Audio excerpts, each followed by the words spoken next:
Yo team, hier zijn we weer. Today, 4 hours on the schedule. Easy riding. We'll do a 100k event on Zwift. Jeffke will be entering soon. And snow outside.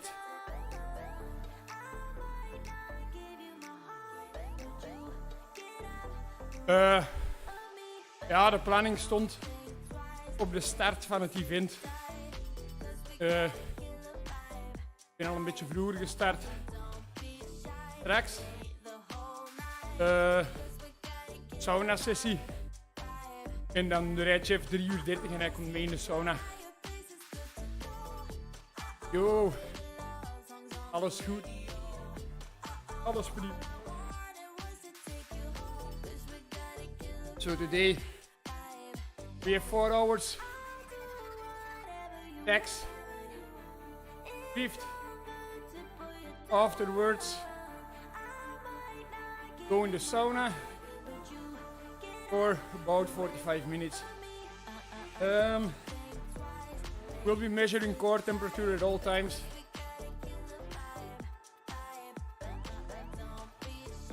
And gonna get like about 5% of dehydration to rehydrate afterwards. Goal of today.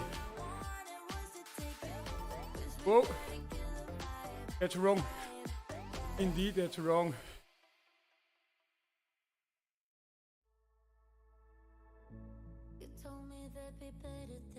Dan was ik nog rustig aan het ontbijten. 7:50.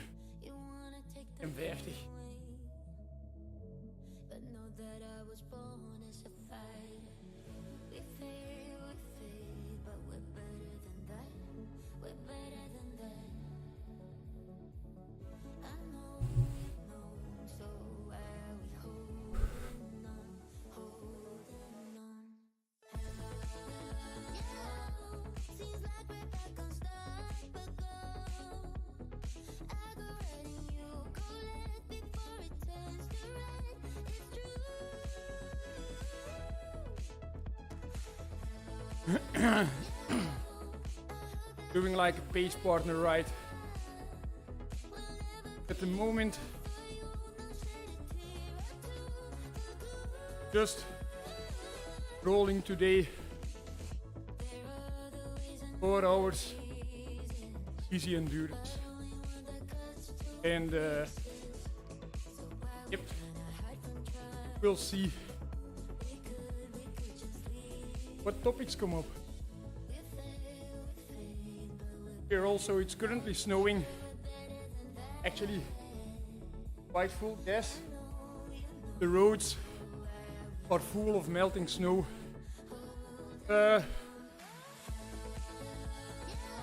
Some riders, they went to Spain like for like Florian. Went like 4 days to Spain. Which is interesting, but for me honestly, I don't like the stress of traveling when it's only 4 days. That's why I prefer to stay here.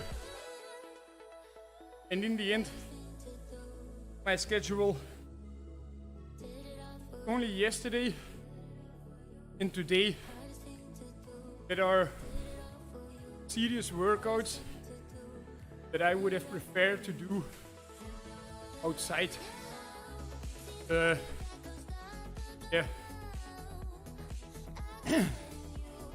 So let's say it's about 10 hours in training total that would have been worth to go to Spain. And at the travel, already 5 hours on the plane, 5 hours that there is a lot of chance to get ill. Then the waiting game, the airport, assembling, and this is like, yeah, my choice.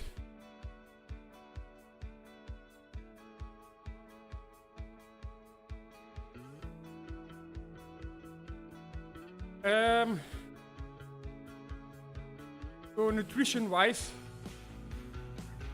quite interesting. Like, I'm so happy now to ride with precision hydration. They're actually quite new in the game because they only used to focus on hydration.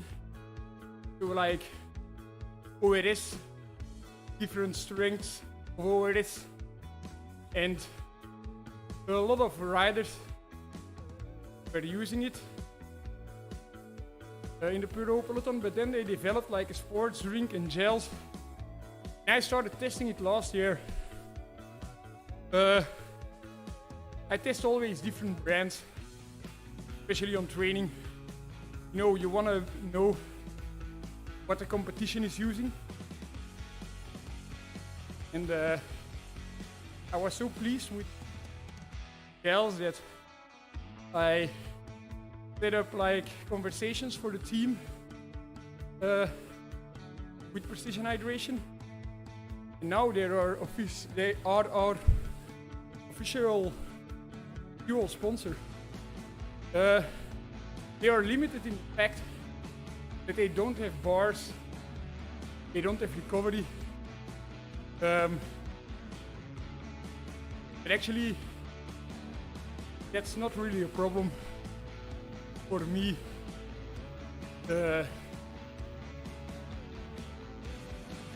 It's like I only, of course I need protein, and that, you know, I get it from any brand. I try different tastes, different textures. And then actually I never eat bars. When I have a bar, I would go back to OTE, which was last year's sponsor. They have the most tasty bars that are, no joke. They are so tasty. I would even prefer them over Snickers, or it's like a guilty treat.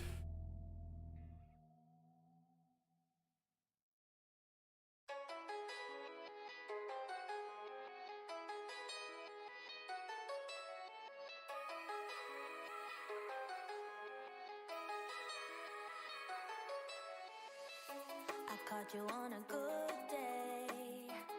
I was doing fine, so fine.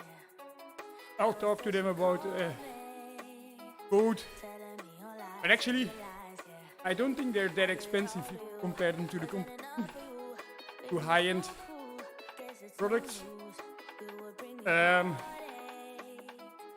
What I often do is I am testing different combinations, different sugars with myself. That's extremely cheap. Then you can do. Ja,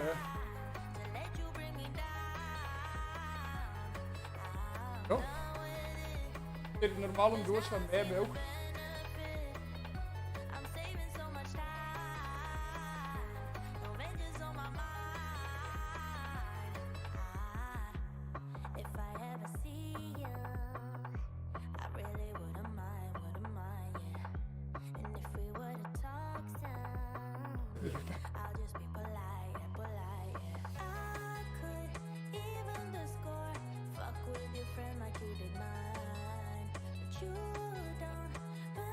Fast.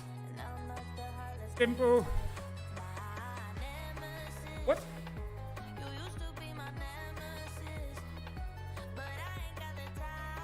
Nico Eekhout? Yeah? Huh?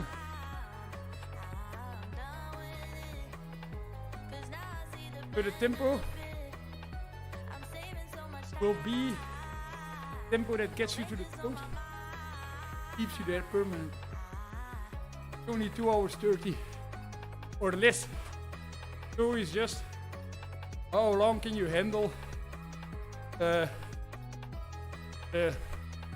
long, slow distance pace of an average professional. So I think the pace you want to stay in front will be brutal. If you want to stay with me, it will be, yeah, I'm quite painful. You're not a professional, but it will be okay.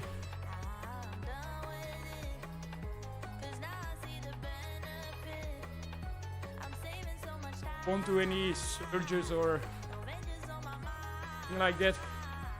Just easy rolling. Can I get your Lotto jersey, please? Look at me, I don't even have a jersey myself. I recently sold all last year's equipment for better, how you say it, greater purpose. Becca, I have this big envelope in my kitchen with 3,500 euros. We'll have to sell a few, and I give it to Becca. And when we reach like 4,000 euros, it's like 20 Becca bikes, 20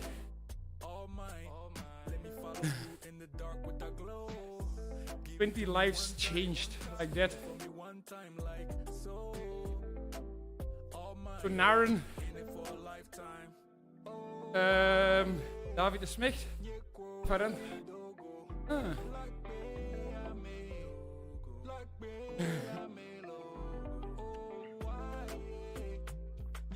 So Jeffkin is getting dressed at the sofa.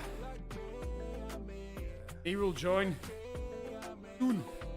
But he still has long time. Look, 11 minutes.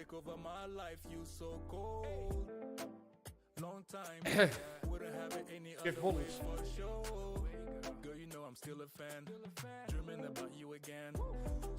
And if you want to get lean, better skip breakfast.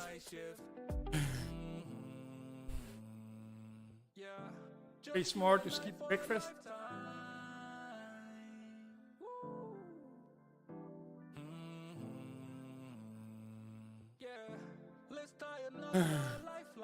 Who said that? You?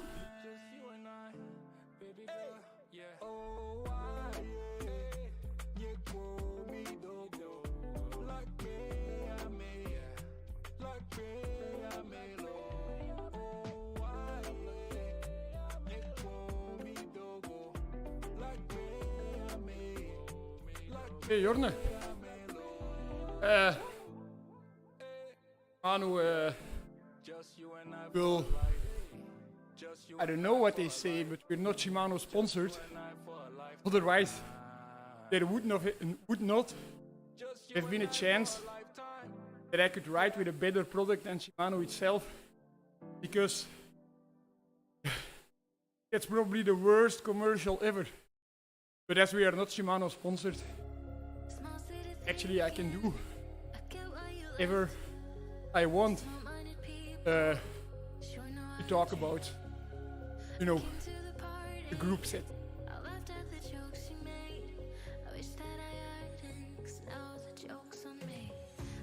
And me. What is my next race on the very high quoted Tour of Drenthe with the Vamberg.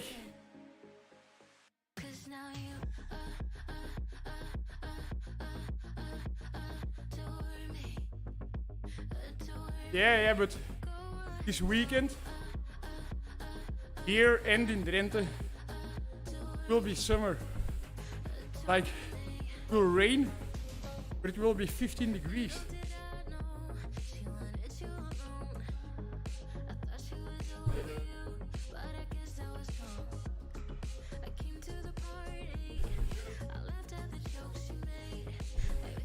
So Jeffkin is saying that it's 20 degrees in Mallorca.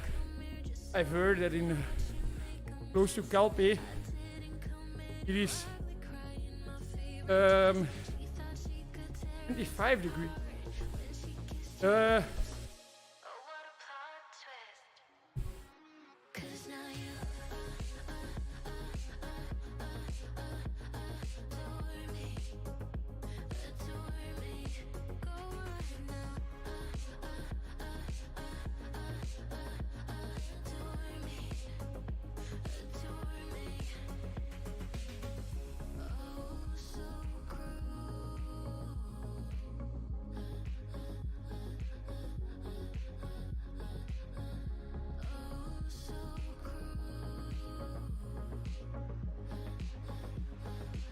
Everywhere in Spain is, I don't know.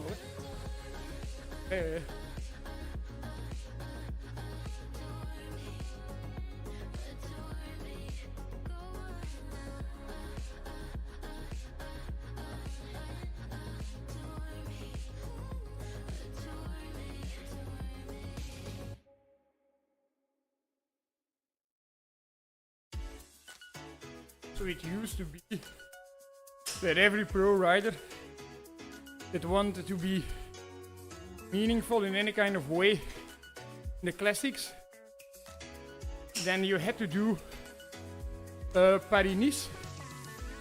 It might be a backup to do Tirreno Adriatico, but real classic riders did Paris-Nice. Yeah.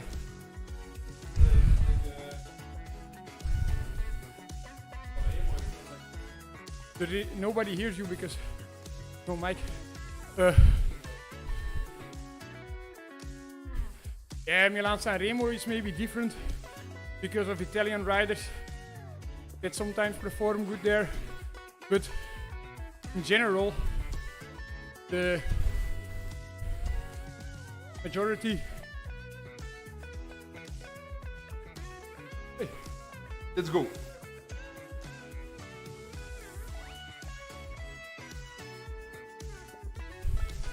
Like, let's say Tom Bonen, Philippe Gilbert, they most of the time did Paris-Nice.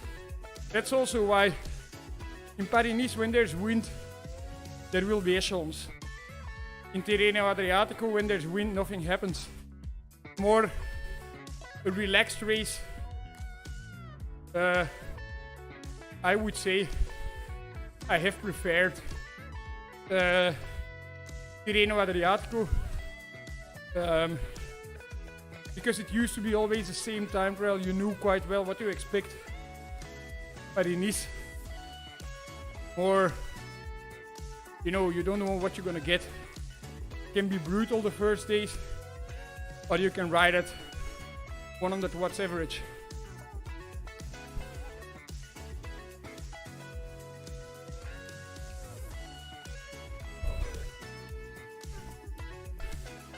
Ja, echt. Daar zijn de bij koken gewoon op kop. Ah, die Jacques, die vervangt Yumi precies. Dat is 3,2 watt. En vroeger was Jacques 5 of zo.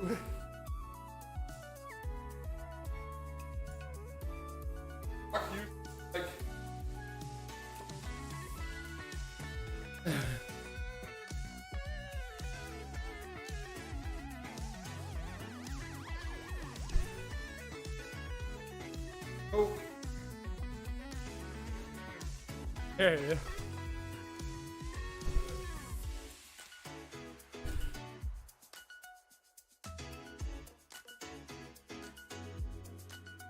I think every race, except for Belgium races, is always between 10 and 20.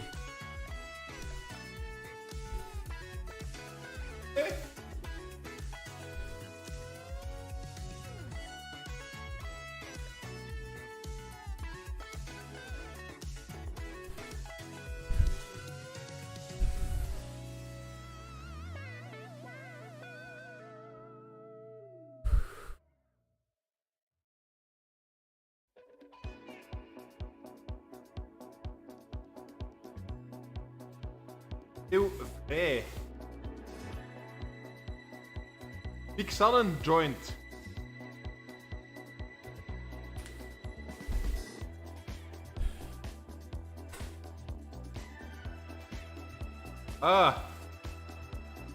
I've classified, already thought about.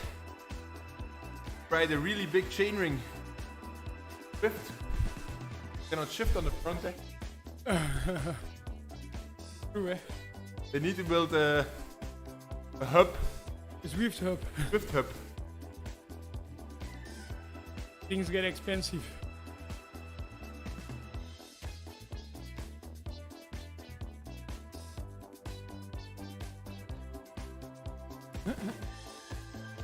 Wonder if Milan is gonna join.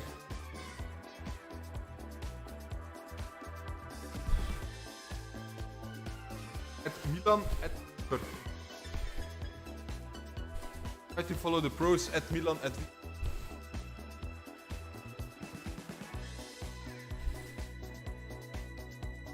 Hey, Hollanders.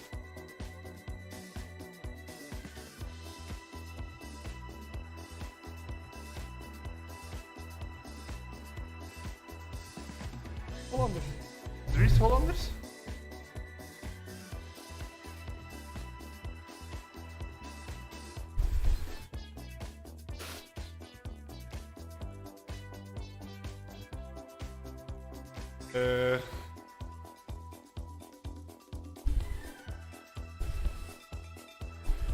Allez.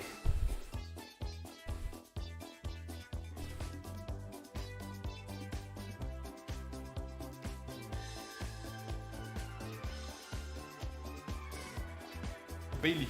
Okay, let's change to the event.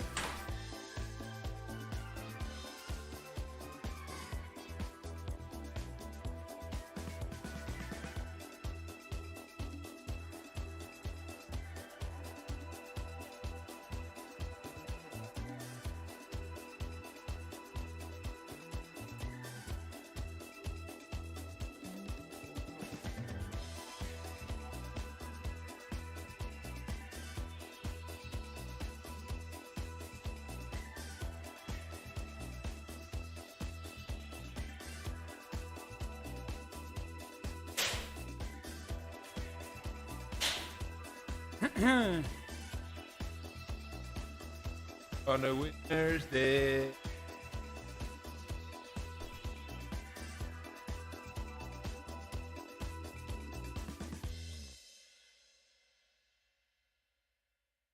Something wrong with my heart rate strap. Eh? Yeah. It always takes me like 5 minutes to properly connect it. But it's only with Zwift, with my 4 minutes instantly. Yep. Ooh. Big group, eh? Big. Oh! You have to get in the start. The front in the start. A tutti. Will be hard start.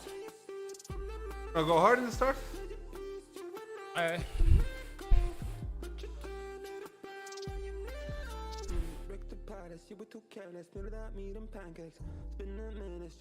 Farazijn is also here. Yep. It, Maxime, yeah. ah, Maxime. You thought Peter Farazijn? Nee, ja, it was just. Who's it?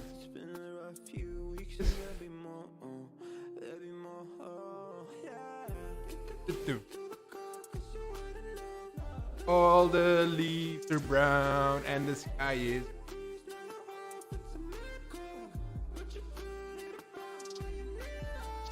Matje. Too fast, eh? Why you push so hard? Me? Yeah. Because I'm in the back. When is the first? Hill. The end of the lap, I think. Okay. And you can count, eh? 4 laps.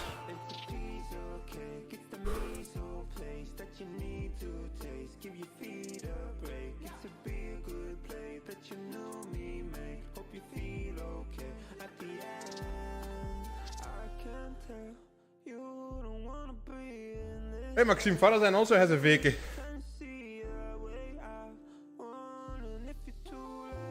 Ikke? Next to his name. Yeah. But are you working then for Zwift? No, because I also have a veke and I don't work for Zwift, eh? You know? Partly. When she's there. Was she? She. Oh, nice. Okay.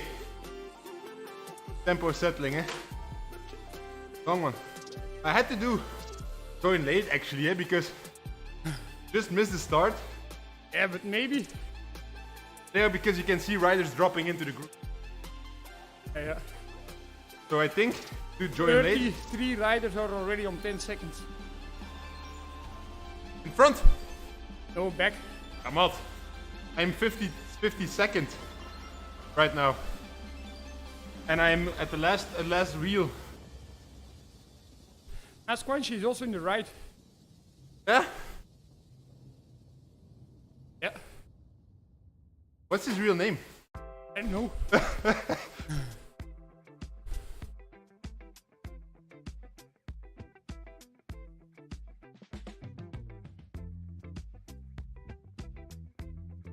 If you like it, then you should have put a ring on it.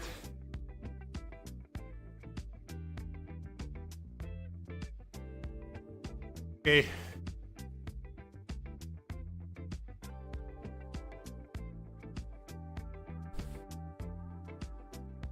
I think we're 60 riders, front bunch. Will be fast. 100k, I think. Fast and furious.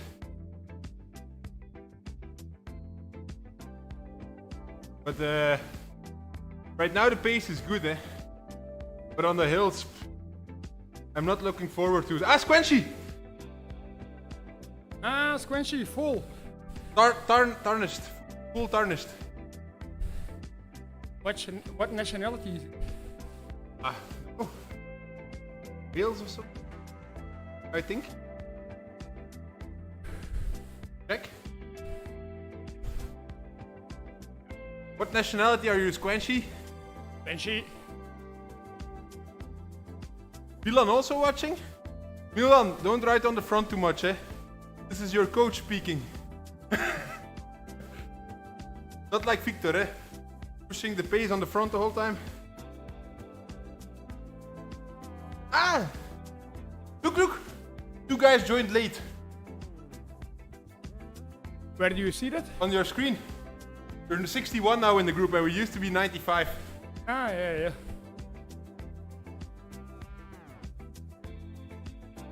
Like a ghost. Norway.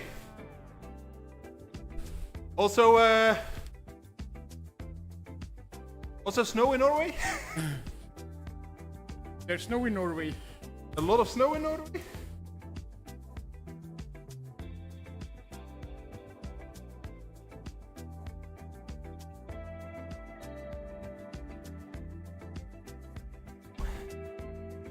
Hey. You can give me a lot of names, but don't call me El Tractor, please. That's the name. First of all, name should stick with the rider that they belong to. And second of all, riders that know me very well know that I'm not at all El Tractor, because I won't ever be able to do what Team de Klerk does. It's totally different to break away, ride 10 minutes hard, then ride hard all day. Different specialties. Heads up for Team de Klerk. I'm not El Tractor.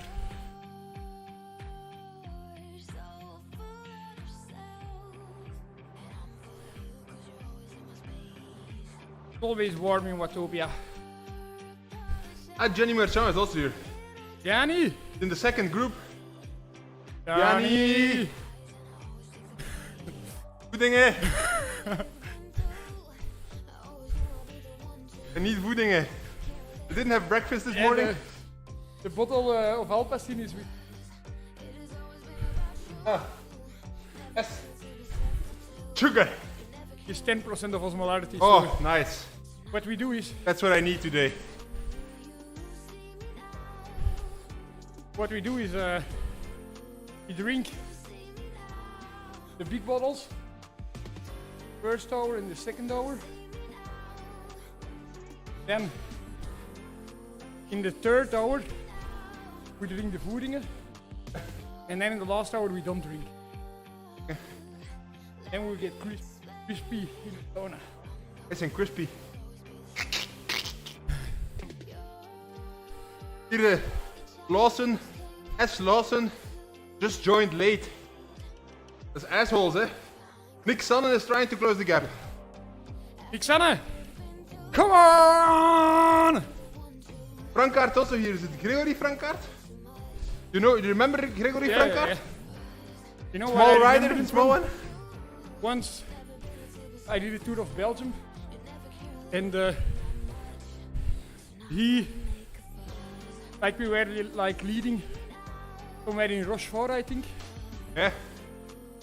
We lead it with a group, about 8 riders, and there was a misunderstanding, like it goes in the final, and there was like 5 meters in between, and the first 4 they take the wrong way, and Jérôme Gillot is with us, a local, and says, c'est pas juste, suivez-moi. So he takes the right way, as the parcours should be, but seemed they were taking a massive shortcut. Yeah. Oh no. Which was not so fair. But as there was no proper signaling, they said to the team, although it is obligated for the rider to know the parcours. That's a UCI rule. Yeah. And the solution they had was they put a motorbike in front of them Bring it back. at 30 km an hour on a vallonné parcours. Yeah. And we closed the gap. 4 riders riding our asses off to get back in the race. We closed the gap. The motor, Fretentje, left on my screen. Yeah. In the back. So, motorbike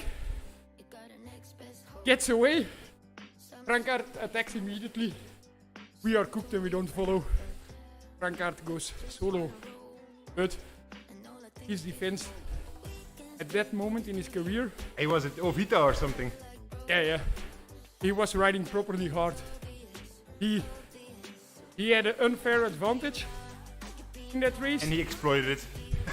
but without that advantage, he would still have been top favorite. What a humble thing of me. Yeah, but saying that's a humble thing to say is not so humble. How long live? We will be live for at least 3 hours in total, but we've been live already 35 minutes, I think.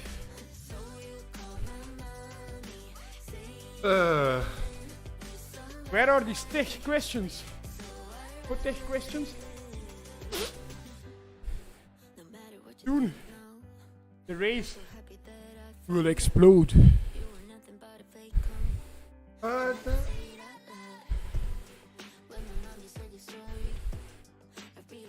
He's the guys with the biggest arms in the peloton. Oh, die guy from guy van Astana.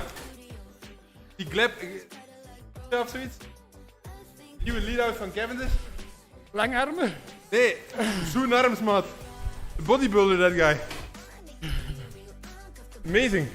I saw him yesterday. I watched yesterday the last 10k of the race or something. Wait, I have something important to say. Turn off the mic for a second.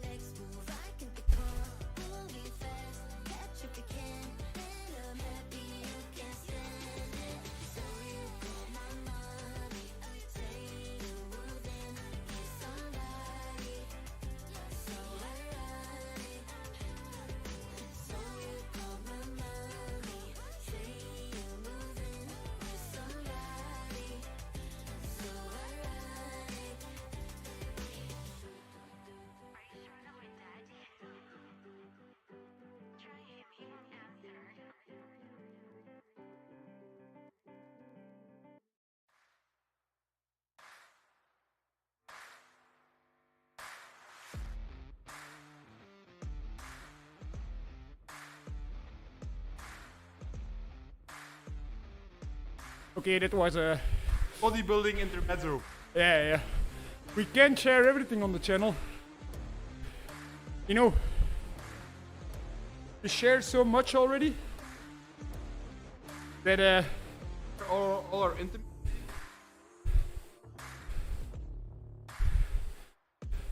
If you want to know my zone 2, what is zone 2 actually?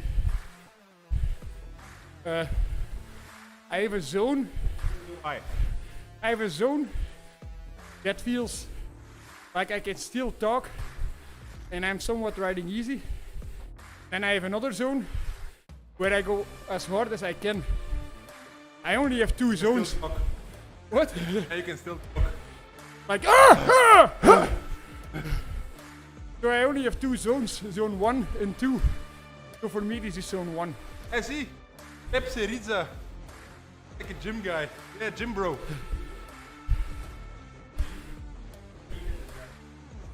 Acid. Ah yeah, but he did a good time trial also in Tirreno. Hey, he was closing it. I think he comes from like Adria Immobilier. Third division. Where he was winning all the point races. Now he's in Astana.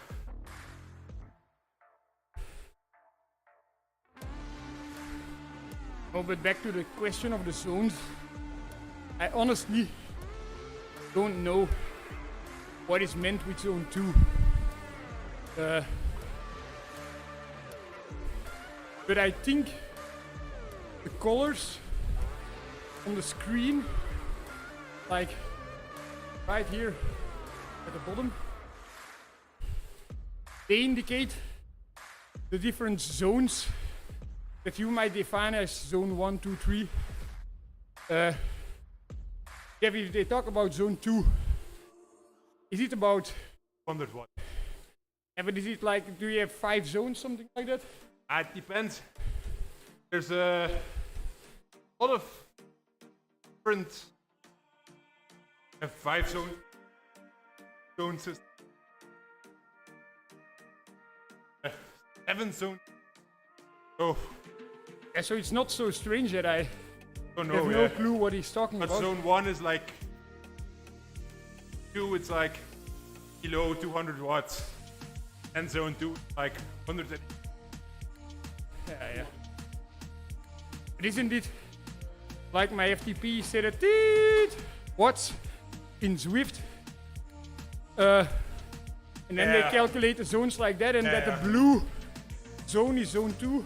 Weird because I'm not hitting zone 2 any point. My But I speed. don't know also if it's properly set for me. Because you know, sometimes it wants to auto adapt. Yeah. And I might have pushed it by coincidence. And as I never do like a 2-minute all out effort on Zwift, or 20 minutes, sorry, 2 minutes I do more often. Can be that it's my FTP is at 350 watts.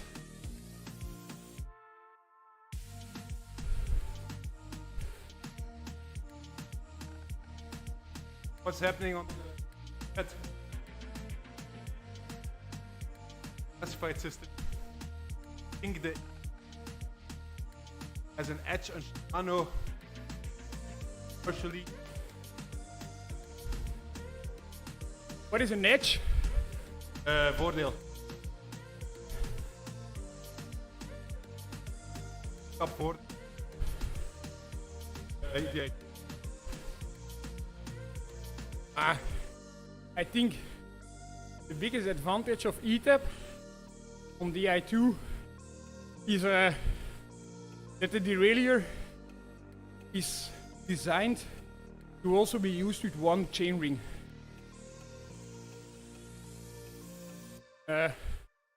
And yeah, that's helpful in some occasions, especially if you ride with one chainring, like I do.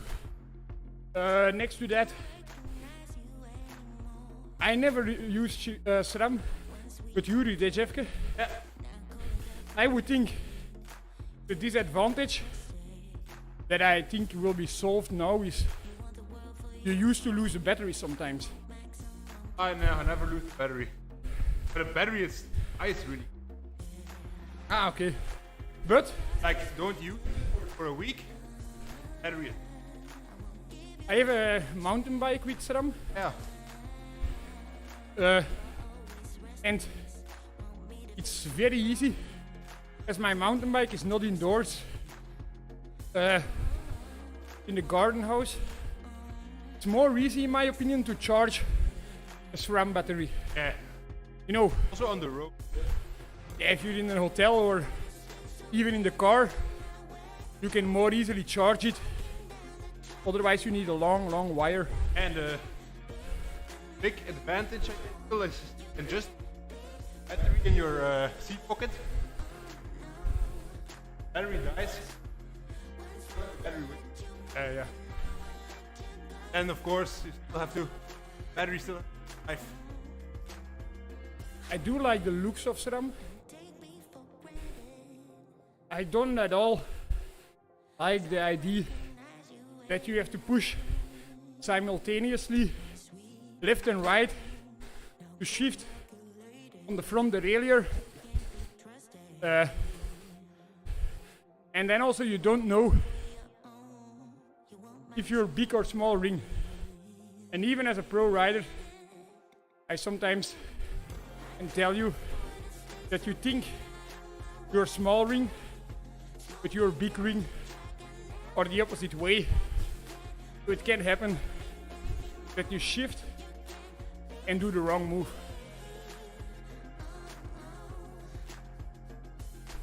But it's also with yours that I'm already like that. I only use one chainring. Ah, you only had SRAM on TT bike. Ah no, I had also SRAM on the TMR. The first generation of TMR. But that was really, I really didn't like it. But was it also with the left and right simultaneously? But it was super slow. Shifted super slow. The brakes were not so good, or the discs were rubbing always. It was really annoying. Do you like it? He strung out a little bit, eh? Yeah. In the back. Together with Strava and Milantje. David de Smet. Ken Verschaven. Victor Verschaven.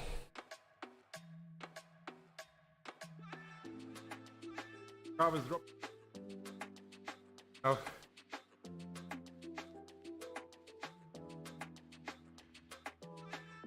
And no way that he makes it back, I think.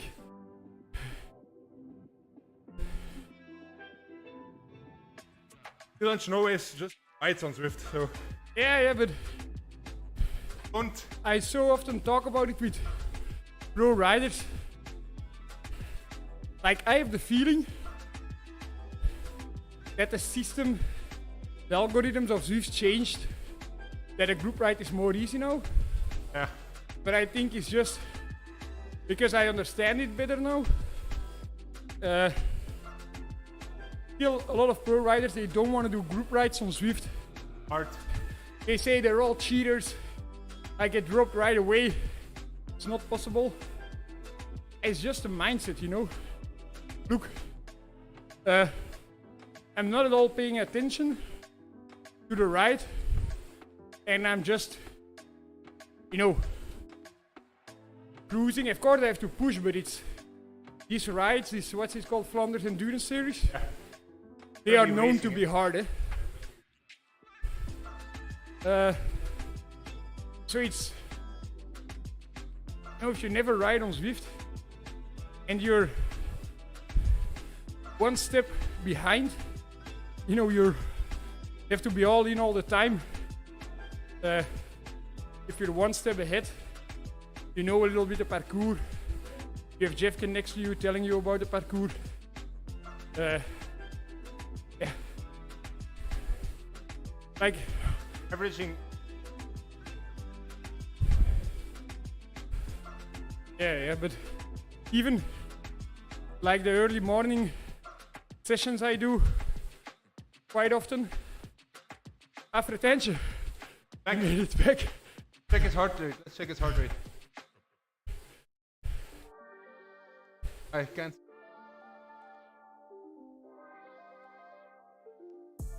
Marathon is at 1:47. And so I don't.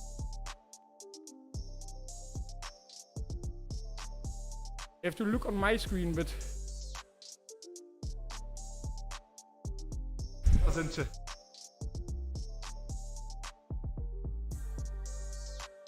Strava is at 30. Own.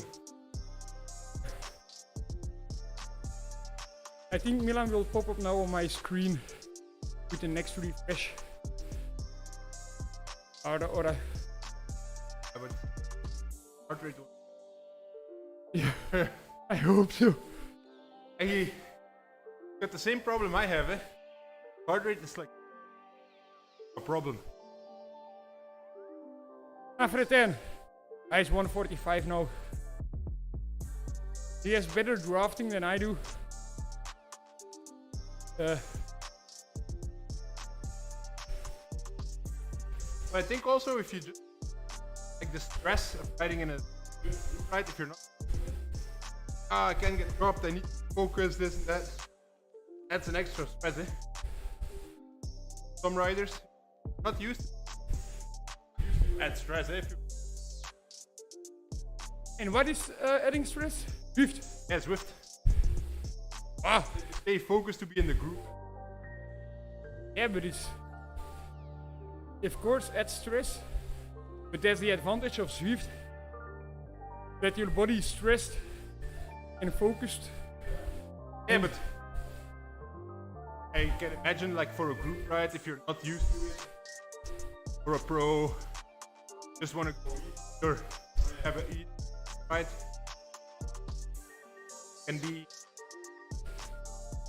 like, well, no, I'm not good. I want to have an easy. Yeah, true. Good question. Not a strange question.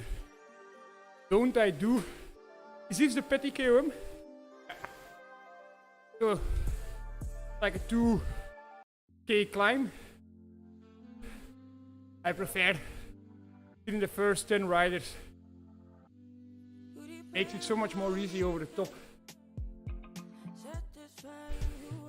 But don't I do too many sessions? Was the question. Don't you? If I don't train too much. That's strange question. I would expect the opposite. As I'm quite sure I'm doing the least mileage of the whole peloton. Except for riders that are ill, maybe. But yeah, I don't train that much. Maybe you are confused with the fact, like yesterday, I did 4 sessions. Because on Strava, all your Zwift rides appear as separate sessions. Yeah. Hey. Very attacking of the.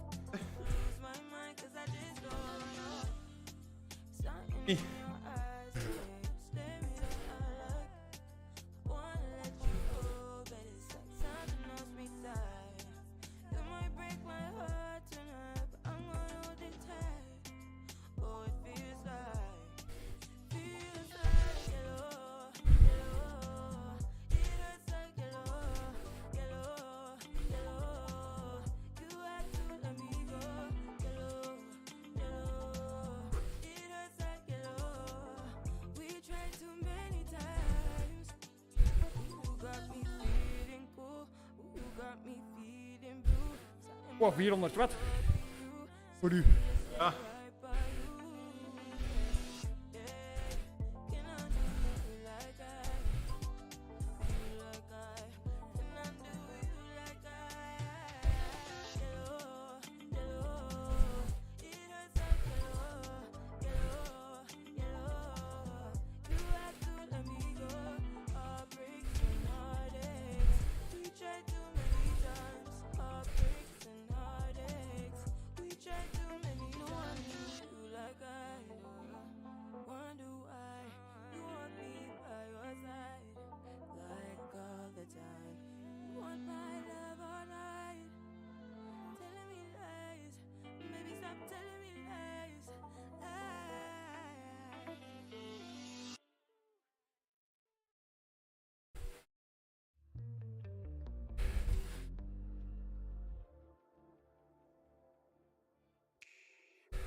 Wij zullen door.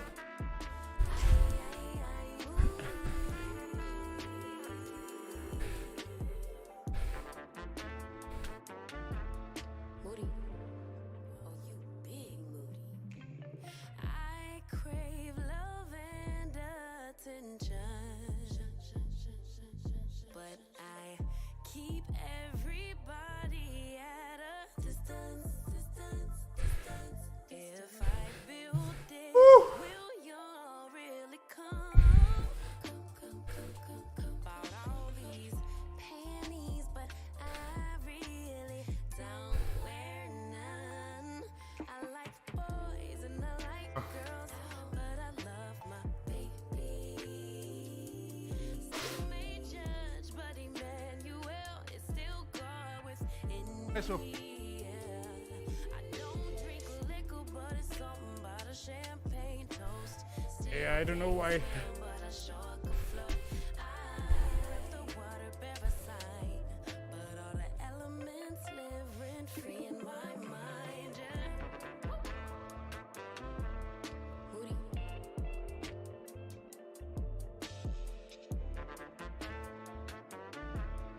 Moody.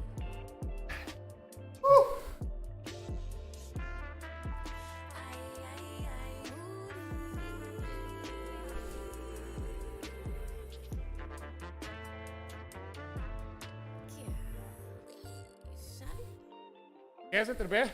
Ja, Oké. survived. Wasn't even a block. Like a block, but you hold that pace.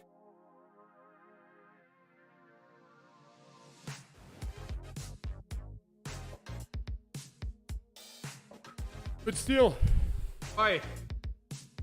no. Just go 4 watts per kilo or something.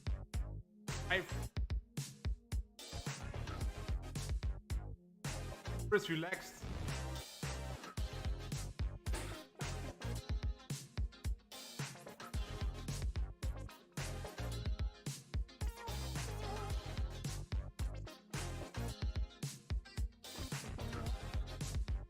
Don't you put Is he here?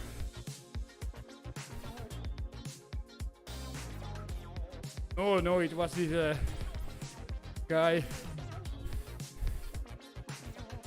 Somebody said in the chat like, hey, I'll do it easy from now on. Lucas Helen, he's also in the, I think he's also in YouTube, eh? He's a big champion. No.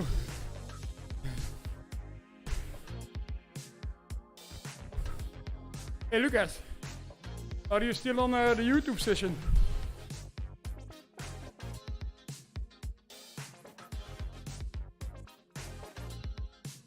know what? Sancho was also with us. Pop. He had a aero helmet. I had a truck. Farazan is dropped, no? Yeah, Farazan is 10 seconds. Yeah, I was happy. I had a truck and I used it on a tricky moment, you know. That I was not sure if it's gonna be in the, if I will make it back or I use it in the worst possible moment. We zullen door. Samen zijn.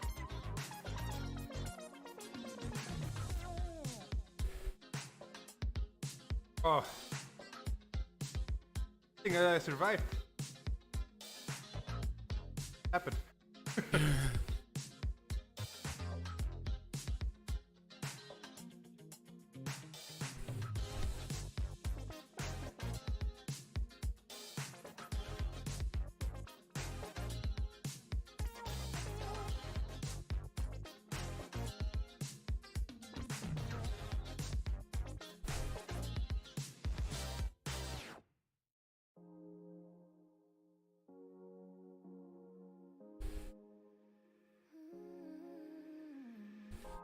Kan inte ta tillbaka någonting av det jag sagt. Men om du låter mig förklara. Be more, indeed. But Normally they always go like progressively, yeah? Always faster and faster. Våras backen ingen äggekräm. Jag har i alla fall försökt ge dig en chans. Stora känslor väller ur mig när du säger att du vill testa. Stora känslor gånger i mig när du säger att du vill. Ge mig en chans. Jag gör vad som helst för att hitta balansen. Baby, bara en chans till. Tro mig, jag ska visa dig allt om min for life. För många nätter på lösa sånt som aldrig borde varit problem. Well, the laatste. Den här gången vill jag göra om. What does I say yes to? Bättre och bättre nu. Big swing contest. Alla omkring mig kallar mig love. I don't know. För jag har Ah, yeah, yeah. en loving med dig. Alla omkring mig. I wanna Group say, or a small group? För jag har en thing med dig. I wanna say, somebody needs bevestiging. Zeg dat in het Engels. Mission. Ge mig en chans. Jag gör vad som helst för att hitta balansen. Baby, bara en chans till. Tro mig, jag ska visa dig allt om min for life. Baby, en chans. Jag gör vad som helst. Oh, the laatste.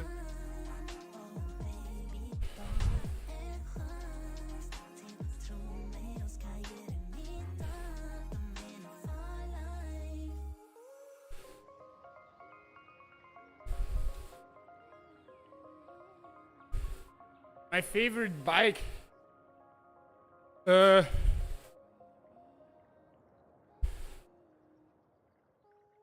Let's see. Hey, Lucas is happy with 4 watts per kilogram. Yes. He's in the YouTube chat, but he doesn't dare to talk anymore because he ruined my training. Plus 3.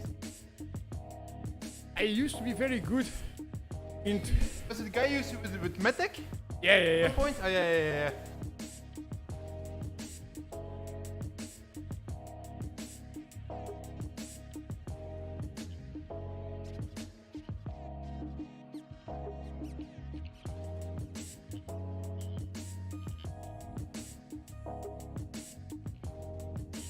My favorite bike. I'm very happy with this Noah bike because of the reason that it's an aero bike and still it's quite light. The BMC TMR was also a super nice aero bike, but it was over half a kilogram more heavy. So sometimes I change the bike for a hilly day and then, you know, you don't want to change the bike too much. With the Noah bike I'm happy, and also not too much crazy things about the Noah. With the BMC TMR, an awesome bike, but Jeffke can confirm the BMCs, they have a lot of crazy things going on. Yeah. It's sometimes you never know what's. Yeah, there's something wrong with the bike. And they say, like, tells you, never had that issue with. You Like talk the to other su- BMC people. Like the suicide time machines. But I really like the bike. I have a new SLR 001 now. Like Audi grey, like Nardo grey. Looking, got the cool NV bars on there. I really like it. Once he figured out the issue, cables and everything, Greg started it.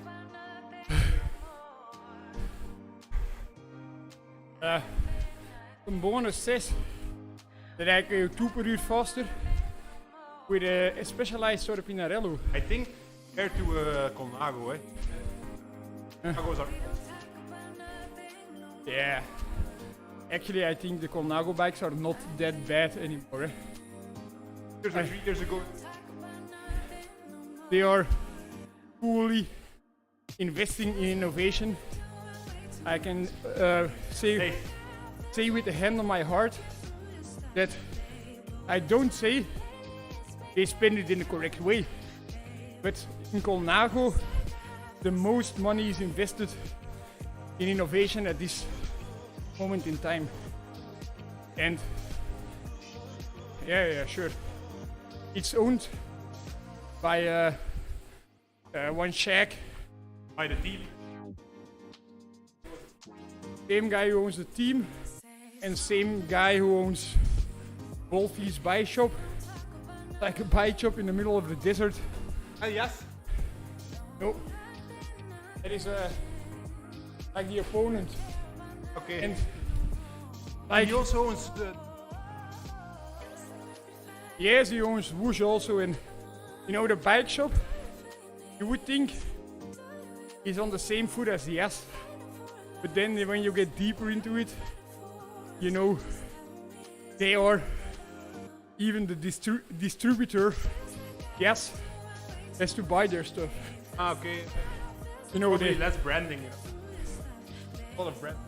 Yeah, but especially to Europe, eh? Yeah. But with Wolfies, you know, these shacks, sometimes they go riding the bike, sometimes, but then they ride on a bike. You've never seen a bike like that. Oh, the bikes Alonso sometimes has, eh? Treated as specialized bikes and everything. You know, it's like with the classic, they need the classified, but they want the golden hub, not the normal hub. They want all the fancy things. You don't remember it? One time sold a bike. You bought the bike. They would also fly you over to California to their wind tunnel. A bike fit your normal road bike, eh? Yeah? And it was like from McLaren, gold and everything. And Was this with the strange brakes that didn't work? no. I think it was their first disc. Alonso has one, eh?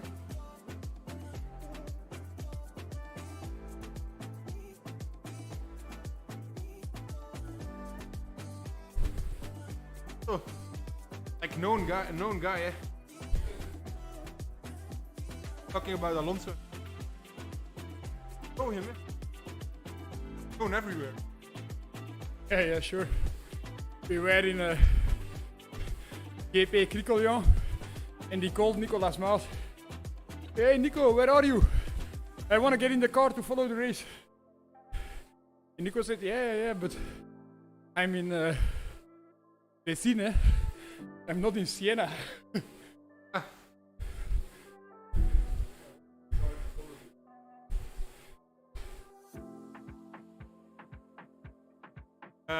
Motorcycle guys or car guys? Say for myself, love is swimmer. Loved it. But it was it was not your first serious. My first Right. series. We did it once last year. That Oh, we yeah, just yeah, hopped on with normal clothing. Yeah, but just started them back. Yeah. Yeah. It was my first time I really got understood. You know, like rationally, if you are on an e-bike, eh? You can put cyclist hurt locker and don't get the idea like, yeah, I'm on a swimmer and they aren't, so it's just putting them in like you would them on an auto. It was Last Sunday, I did a long ride. After 3 hours, I stopped home and I picked up Nell.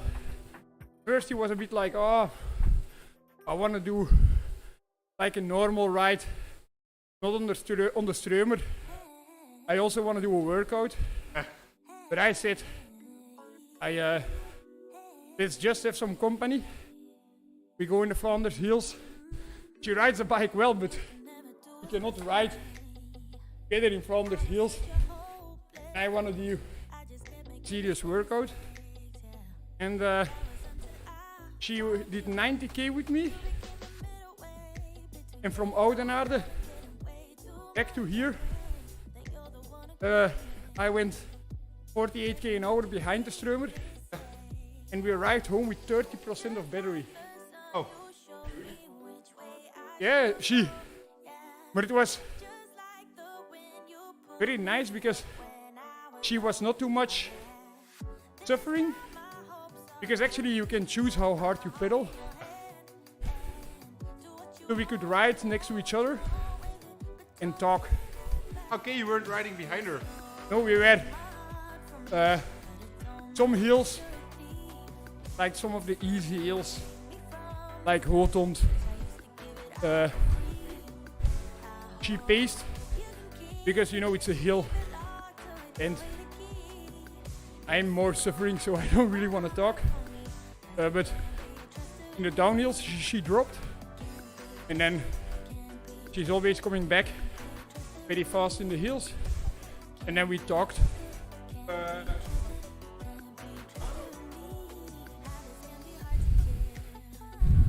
Shimano. Why? Either a pair of power pedals and then you register the power on the bike. Eh? I also thought, and I thought And she's maybe gonna- I just she's gonna come. You maybe can just see it on the screen. maybe I was thinking to put a power crank on it. Yeah. Oh. Left side. Ah yeah. I think it's a Shimano. I think I can just get this crank on there. I know it's like a hollow tech. You know, some bikes, they have this old school, you know, Octalinks. So that's hard to put a power meter on it. But it's a hollow tech thing, so it's easy to Power base, power meter. pedal power. Yes, but then you have the problem. If you ride with it, yeah, but then if Philippe rides with it, like Yeah, it's just watch. I would prefer to have everybody in my environment riding on Shimano. Would be the most easy solution.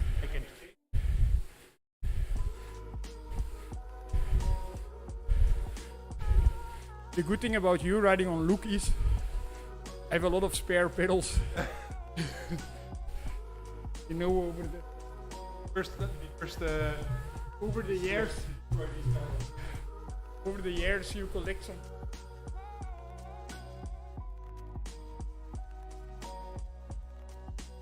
we zijn back. A while, let to close. Heading.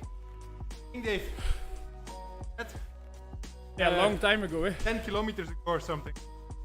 Let's try to close.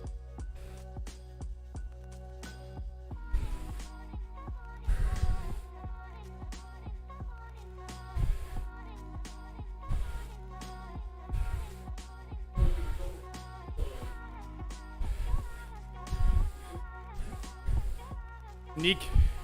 David de Smecht, he attacked from the group that was dropped, eh? Because he already got back long ago. He was also in that group. I hope I don't have to do a move like that during this ride. We have Nick asking me if I can survive the Poggio. I'm quite sure I can. I'm positioned well. No. Well-educated question. Yeah, but it's like, why are sprinters so good in Milan San Remo? First of all, everybody underestimates sprinters. They also can climb way better than you can climb. If you would put a rider like Caleb in a under 23 race, and Jeffke, we know it because we are same age as Caleb, and in under 23 he was just, I think, top 20 in mountain stages, highest level. Tells us it's 2 races for and non-new continental riders. Always like Latserwazel and other one, Ballon and everything. Just with the front group. Of course not at but each I were all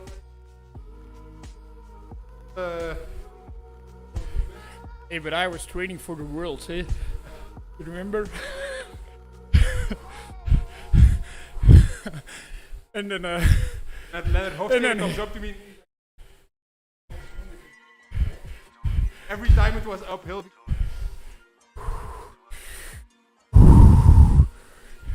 But then also Hayden was in the wheel saying, and no, it was different. He was in the wheel already for 30 minutes.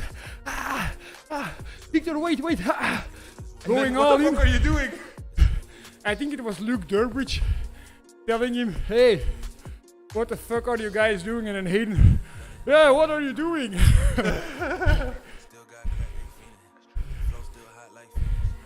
So strange. His game, like, I'm not going all in, No, I'm not going all in. And then you see the data of the time trial they just did with an average heart rate that was higher than the highest recorded heart rate they had in the last week. Five personal bests on what? Stupid.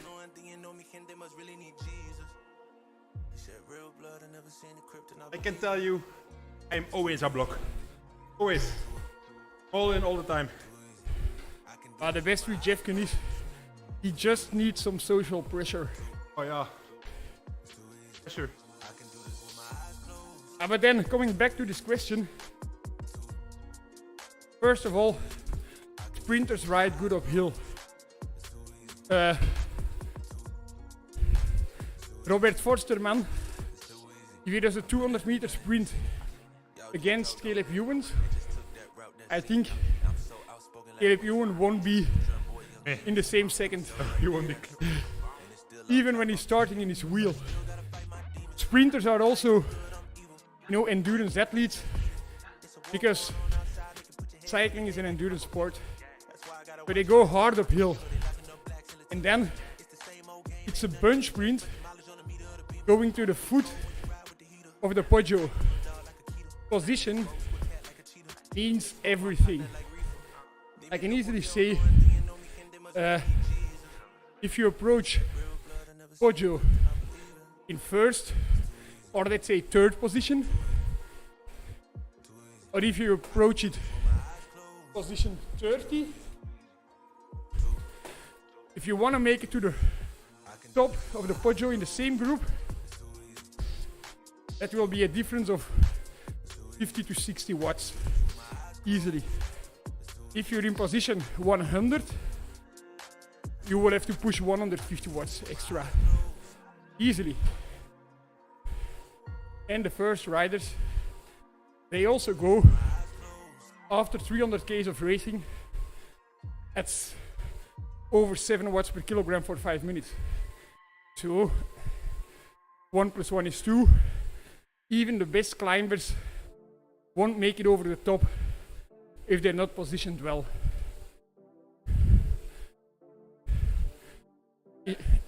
But if I'm positioned well, for sure I survive Poggio. Look at that position. Wow. Is- Amateur race. That house, I have to sprint. yeah, but Sanremo is different day.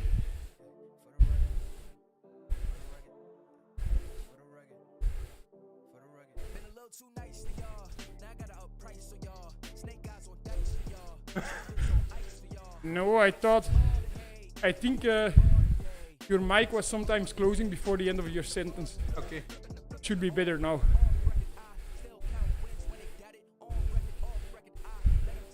Is the sound quality okay? Water. I would say no. If it's Just try it and see if bothers you. Eh? I would also think that sometimes a bigger Q factor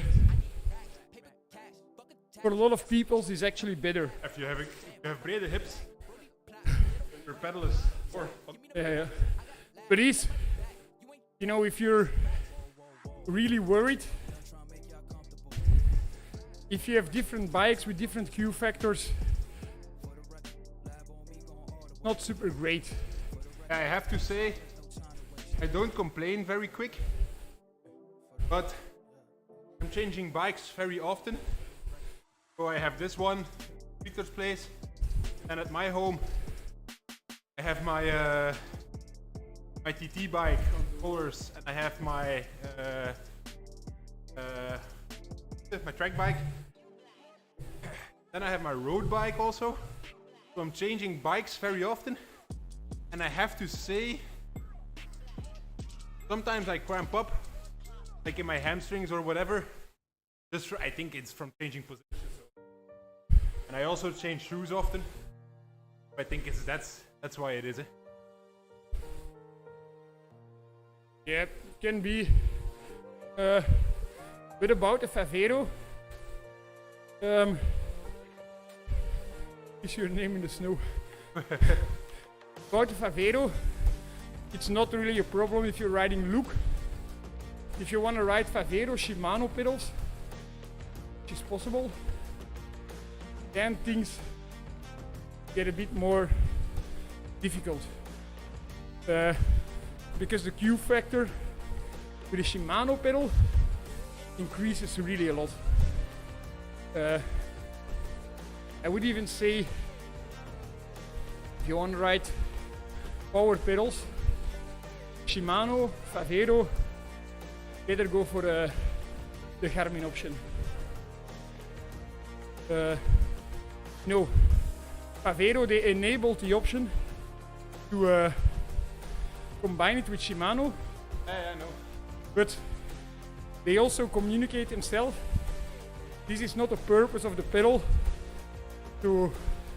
I think you can combine it with everything now, eh? Also with the... like...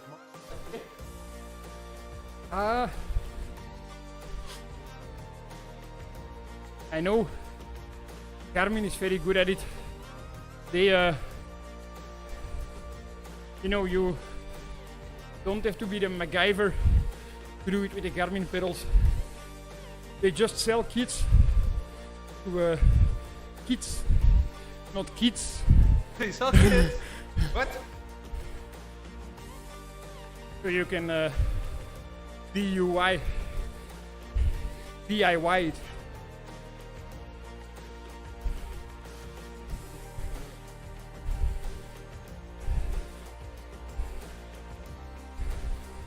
Will they stay calm?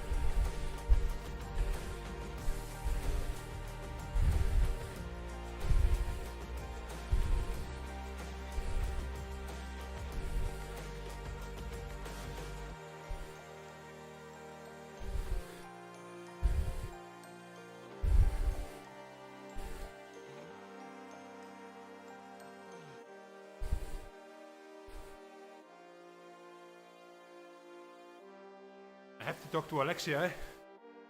Garmin is selling kits. Not okay, eh? Still processing that.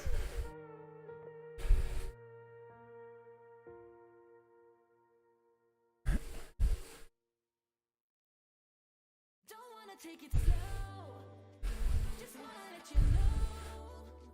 Ready to spend some Channel of the other guy. I wanna spend some time. What is the channel of the other guy? Time to roll. Guy, me? Jeffke? I don't know. Channel. Please, more specific.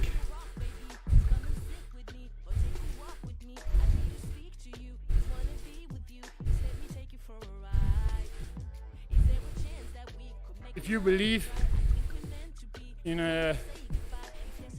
Chainrings, you should go with it. Not evidence-based. That's the main reason why it's not used that often, and it also, you know, causes shifting problems. Did you ever use Chainrings, Jeff? Never. Even shy away from the. I wanted to buy the Aerocoach chainrings. Ah, yeah. They're just slightly oval. I shied away from them. I don't know.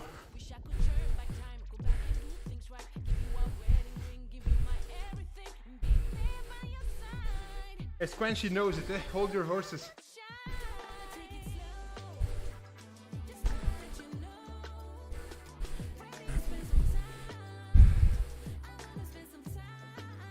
I don't have a YouTube channel. It's all in one you get here.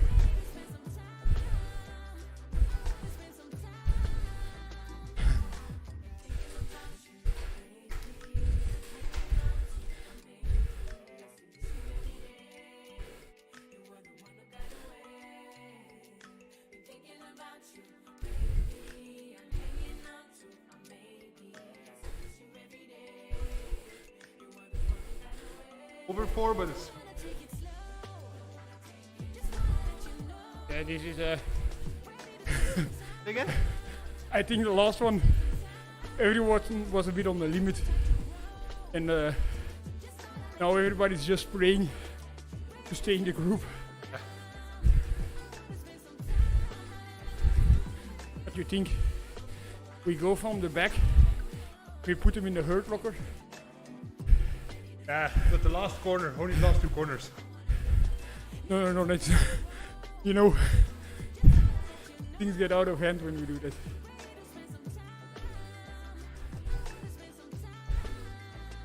It's funny, eh? Jeff kan in een auto Sudal kit. Me in Quebec. I ride tubeless, man. For the sake of not puncturing. If it would be pure performance and I would take the risk of a puncture, I would prefer riding latex inner tires over tubeless. I think with tubeless,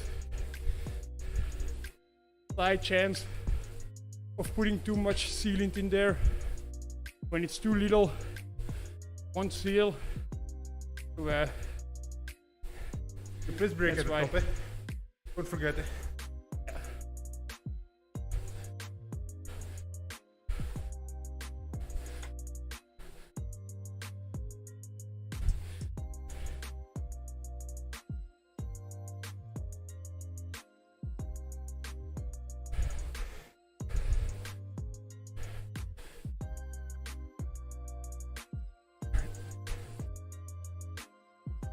Tell me when. Drop the speed. No.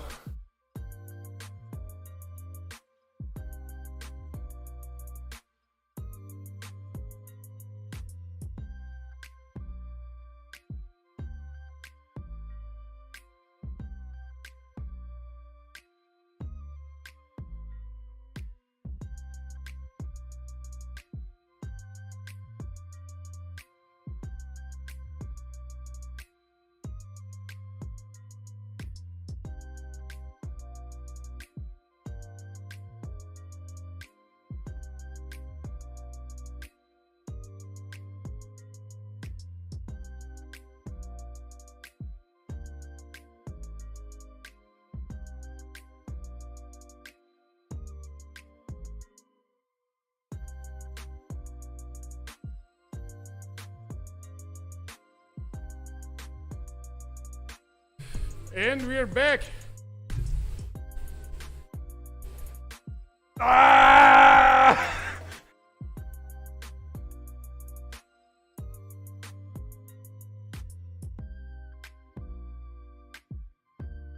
Another one.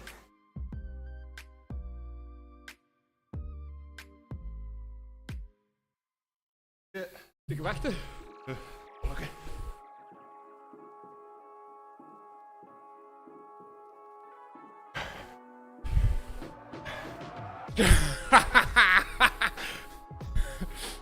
What Come on, one more time.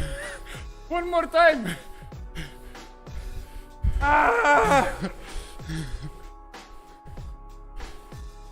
Come on, Jeff. You know that. Oh, Wait. oh, oh. That was a big one, eh? Classic 30-30s.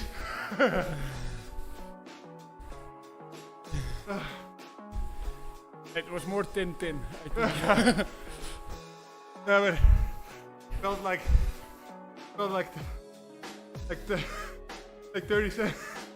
30 seconds, eh? Whew.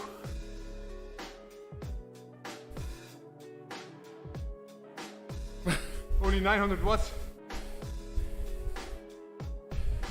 Kinda sad. Jeff and me did the race yesterday. We were at 1 and 3. There's a lot about Level. the shape we're in. Not the level. Or level, eh?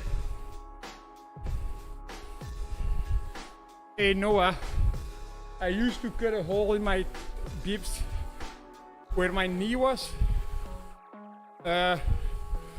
because I've had problems with prepatellar flexus syndrome. So too much friction on the cap of my knee.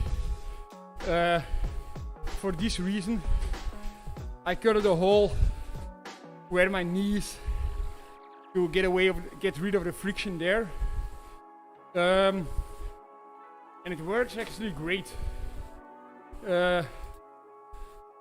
Sometimes, you know, this feeling gets back. And then I don't doubt and I cut a hole for riding short pants. You know, it's good to get your muscles warm, but long pants can also create friction. So yeah, it's a difficult thing, you know. You don't want to have cold muscles. The old school cyclists will always say you will get injuries with cold muscles. Of course. Muscle soreness. Yeah, but actually I'm quite convinced that you can get more injuries from riding too tight long pants when you're sweating. You know, it's more like sticking to the skin. So when it's 15 degrees and you are sensitive for injuries, ride with short pants. Yeah, but like I have the pants from Bata. If I wear those, the leg warmers, I even cramp up because they're too tight. Because they have the tight elastic here. Yeah. The also slick warmers are very good. Yeah. They don't have an elastic band.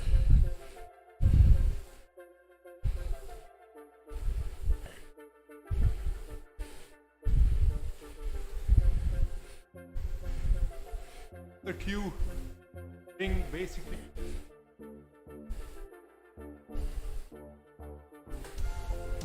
That's a question.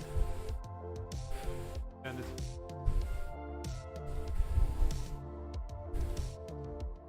don't have any dead spots in my pony. Yeah, but you think you eliminate dead spots You have a new dead spot. Not really, eh? Yeah. No. That's the theory. But next to that, you have a spring in your derailleur. And for some group sets like SRAM, the spring is very tight. And every time you rotate the oval chainring, the derailleur will move up and down. And it's a spring. So when you stretch it, it will give extra when it's releasing through. But it will also heat. And the energy put it in heating the spring will most likely already even up with a possible gain of this dead spot.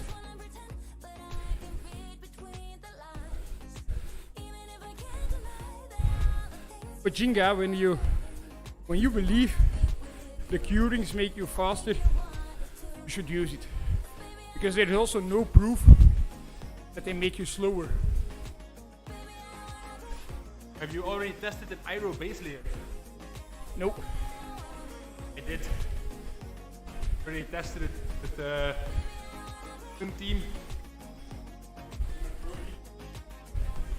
Tested the tube undershirt.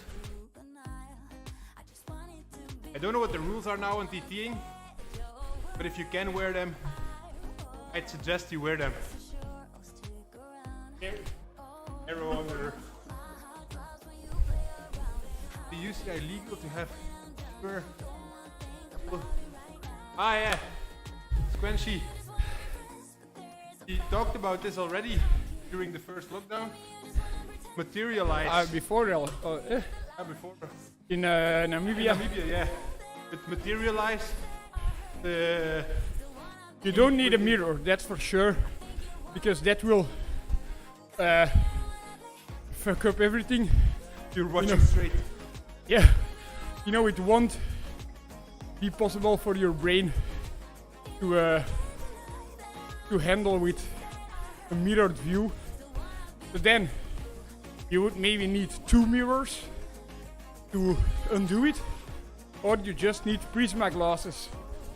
Look it up, Prisma glasses, also called climber glasses. Also used in the movie The Bucket List, when Jack Nicholson is reading a book with Prisma glasses. Like that you can lay down, head flat on the bed, and put a book on your tummy and still read it. You know that, Jeff? Yeah.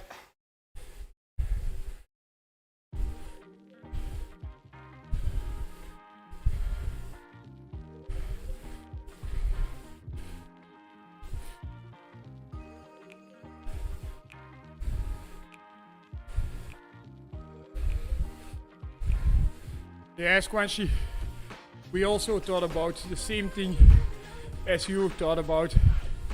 But then, yeah, when we contacted like development company, they also started about when you crash, the Prisma glass breaks and the glass jumps in the eye of somebody Who's gonna be accountable for that? Yeah. No, it's not that easy. But good luck, Squanchy. When I would be really happy to be a test rider. Two.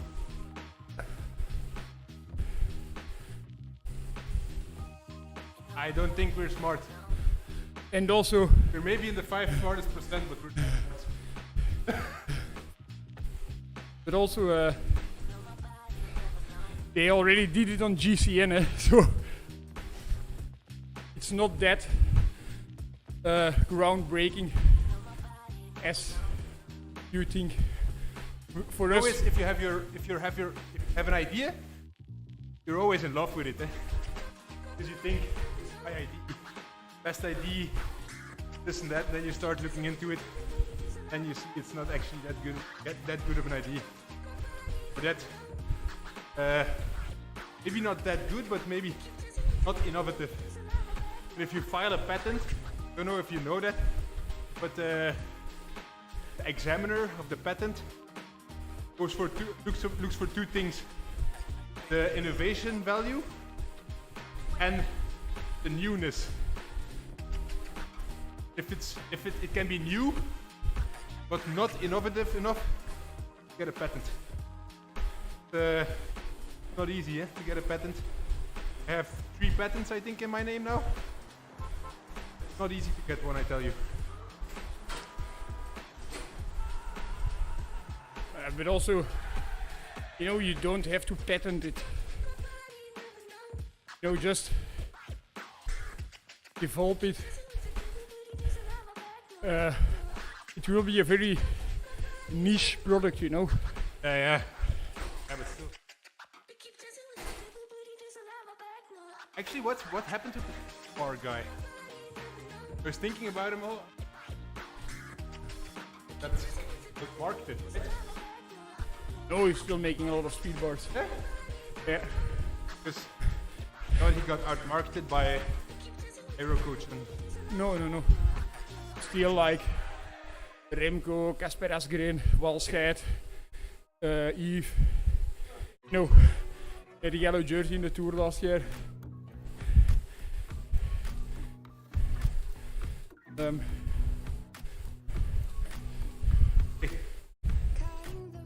What's your favorite seat?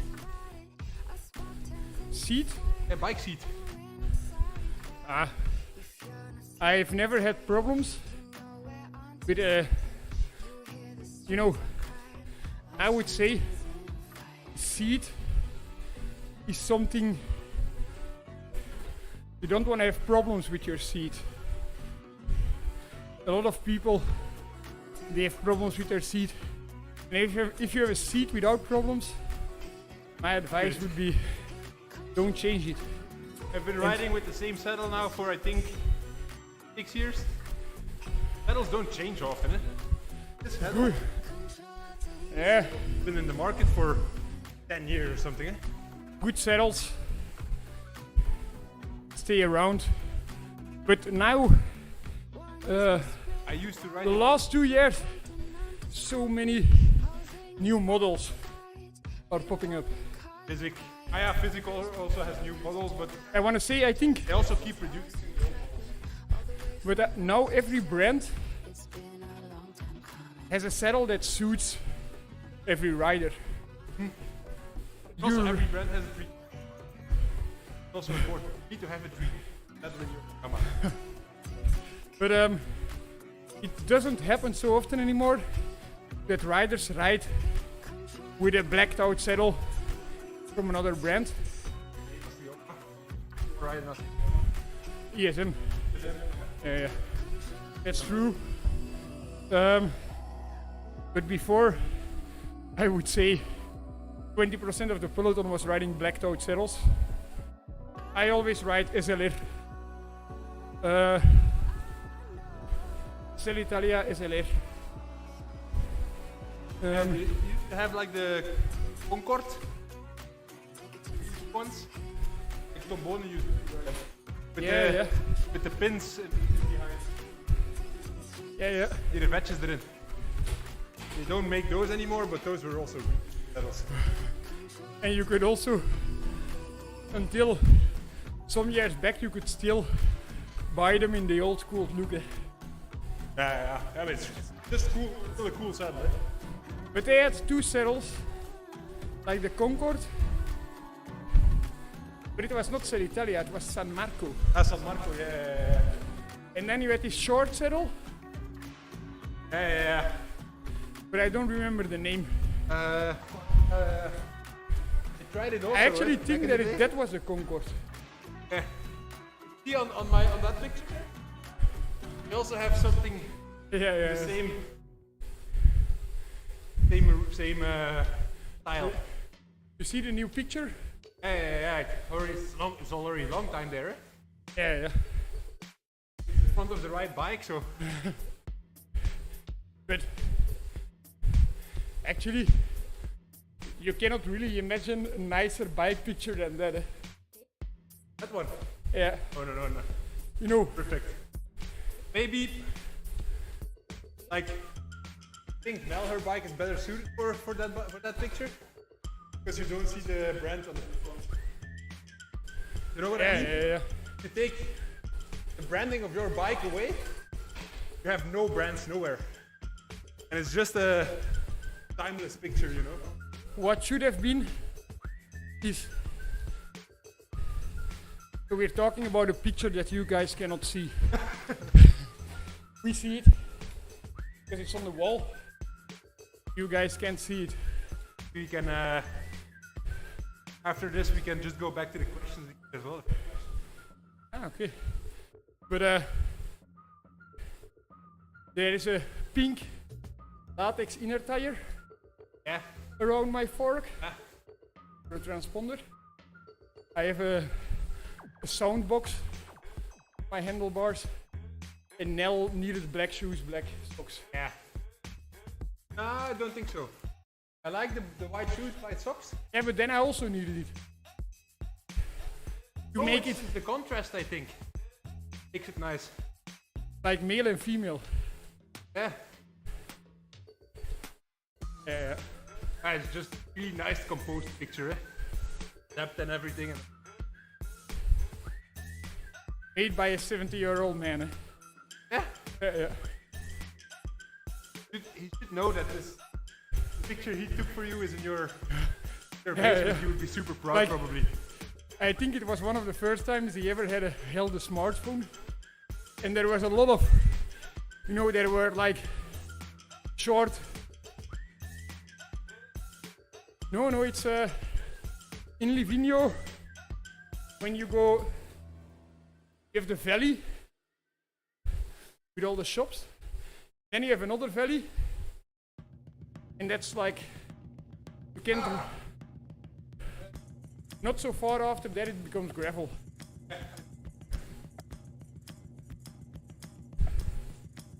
Yeah. Yeah.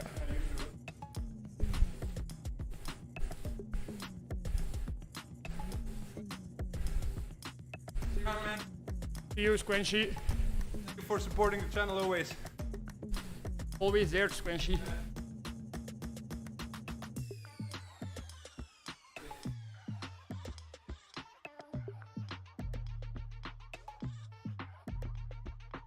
Maybe you can scroll up a little bit.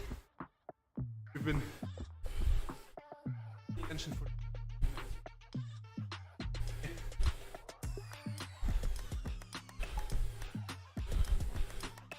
Oh, Down.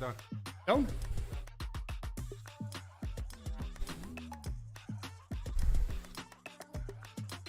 I am riding on a 3D printed one.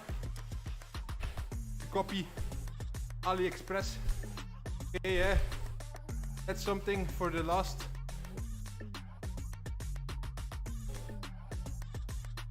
Why do you have such big chainring on your road bike? Less friction? Yeah. So, multiple reasons. First of all, looks nice. Second of all, creates less chain friction. Smaller your ring, the more lever you create, the more chain friction. And in some cases, it can be really handy to have a gear that runs out every other gear in the peloton. In very rare occasions, this comes in handy. Again, I say this is in very rare occasions and not at all this will be of any use when you're just a recreational cyclist. My girlfriend rides a bike recreational. I put it at 48 chainring on our bike with a classified hub like this with 4811 is more than big enough. And she has a big range of very small gears, and she rides a 1127 cassette. Answered. Question answered.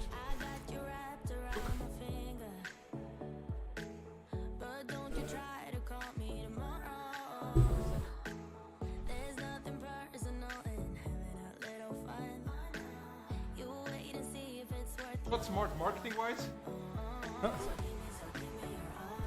It's not really. Yeah. Wait. Not riding in the snow today, no. I wanted to go out in the snow because riding in the snow with the mountain bike is the coolest thing ever. But Victor is a pro, so he's boring. Maybe we can go play in Dikkelvinnenbos. In the afternoon or what? Yeah. With a lot of clothes. But then again, you know, I also have to you work ride in a little bit. put and it's all water underneath. And also have to work a little bit this afternoon. Yeah, but you think I have nice presents? Yeah, it's nice Mechanics? presents, yeah. It's expensive also. They don't look expensive, to be honest. But they know they are expensive. Again? They know it's expensive. Okay.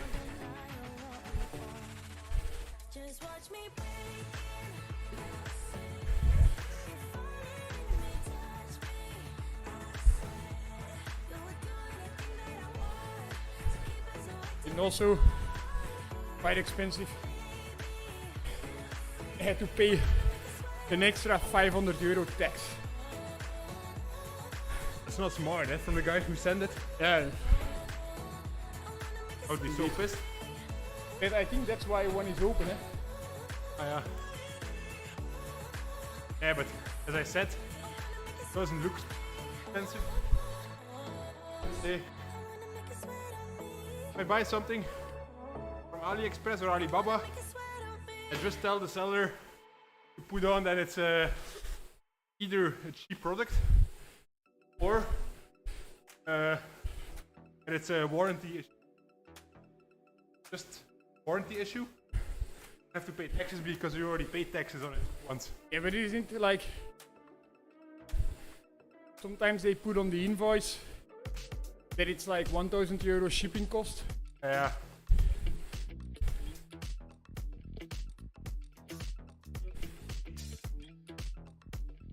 Douane sucks, especially last 2 years. Gotten much slower to get something into the country, and It got much lower, but it also got much faster before, eh? Do you remember 10 years ago? Oh yeah, It was 2 weeks. yeah. Of course, but just think like.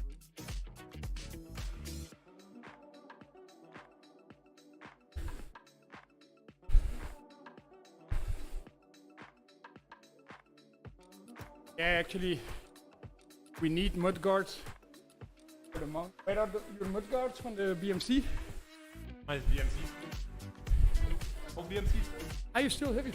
Yeah, I still have it. It's not so Okay. yet. I think I'm gonna try to put Alexia on it Good. because it's easier. Everything at home is also 12 speed. Yeah, yeah.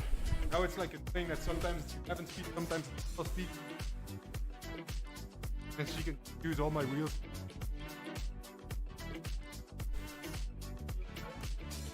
But we are big mud guards fans.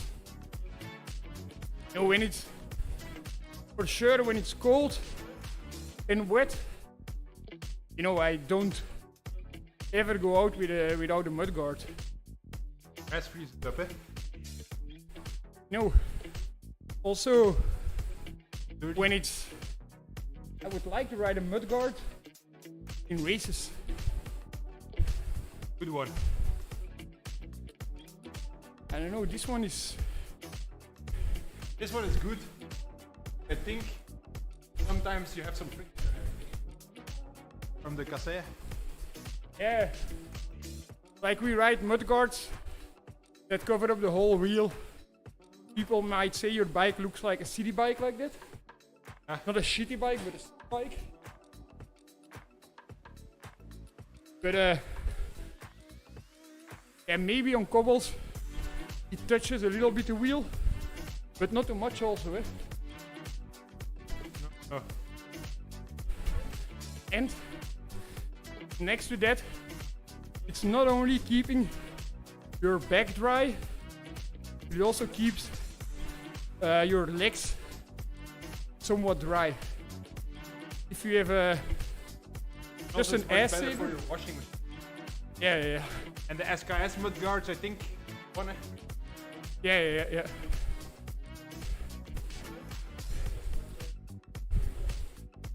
But boring. They say they're talking on Zwift that this is boring. It's not boring. Just watch the YouTube channel. Really nice then. Yes. We have 2 more climbs to go. Maybe tell them right now because we're coming up to the climb that we take it easy on this one. 4 watts is enough.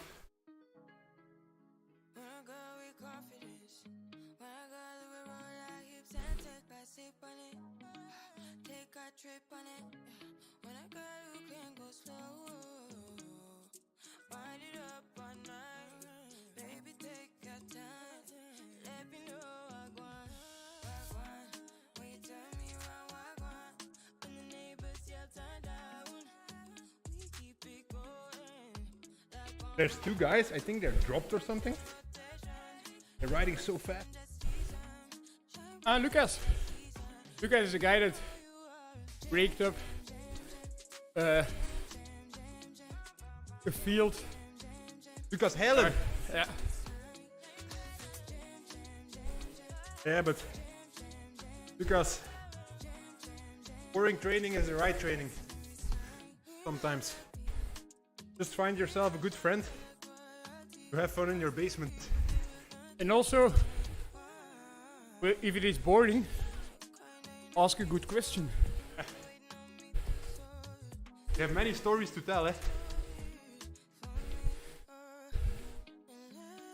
I want to ride you 5. Yeah. They just have to sit in my wheel. They're not gonna do it, so stop riding 5.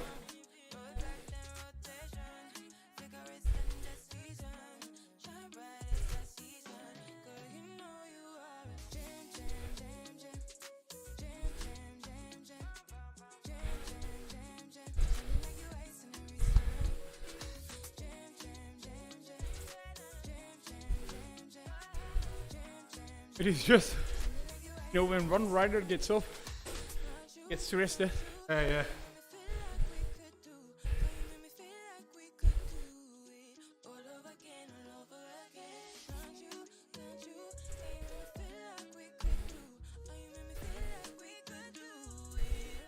I don't need any, no mutton tart, no rice tart, because I don't like the lactose. And when I choose, I pick mutton tart. I feel it's not that good for my digestion. You know what I mean?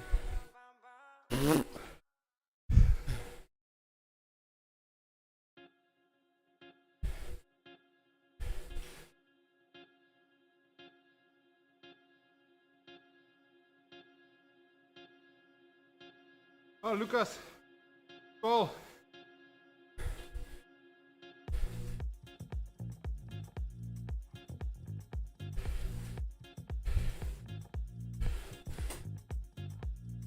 Everyone is saying to go easy, but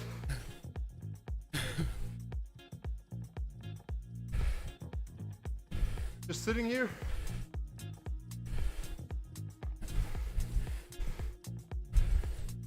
Wow. You have it's really short term. I do 2 solid days of training. What's CK's? Yeah. Oh, Then my CK's are very high. you do a race?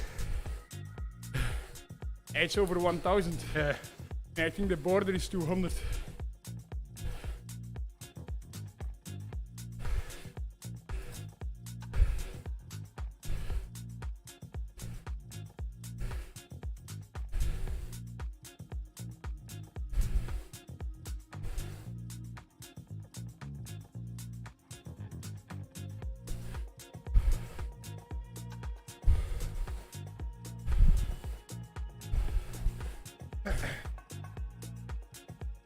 Oh, I'm not doing intervals. I try to stick in the group.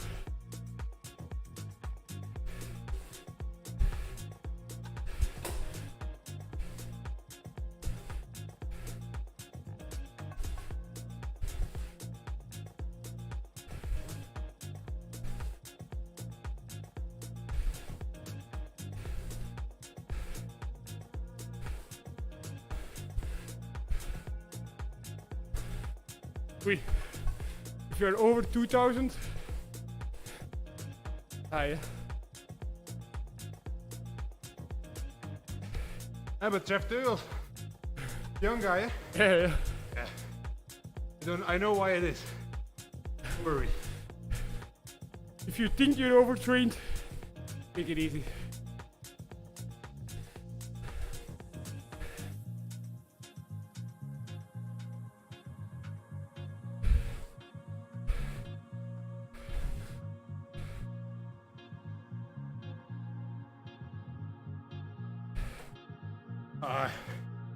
Dropped.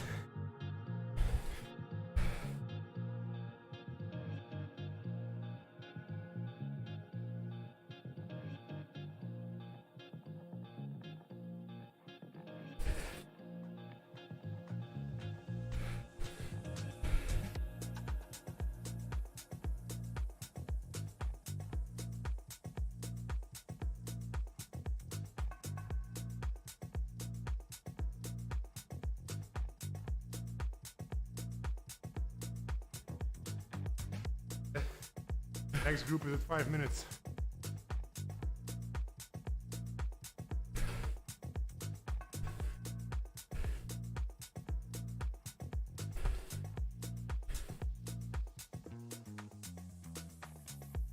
Shifting problem, ja, het zal wel. Wel shame much. Worry about it.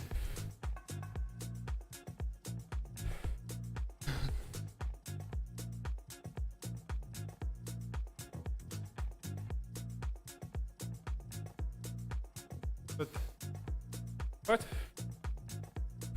Gonna go in. I'm gonna make friends if I go in.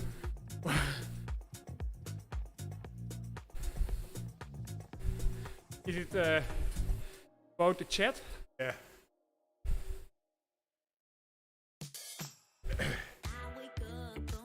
But I chat, not Yeah. Zwift chat. Zwift chat, I don't care.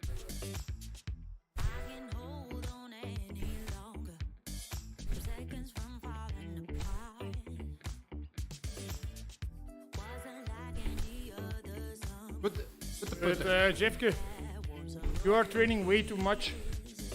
Way too much. You did 5 hours on Zwift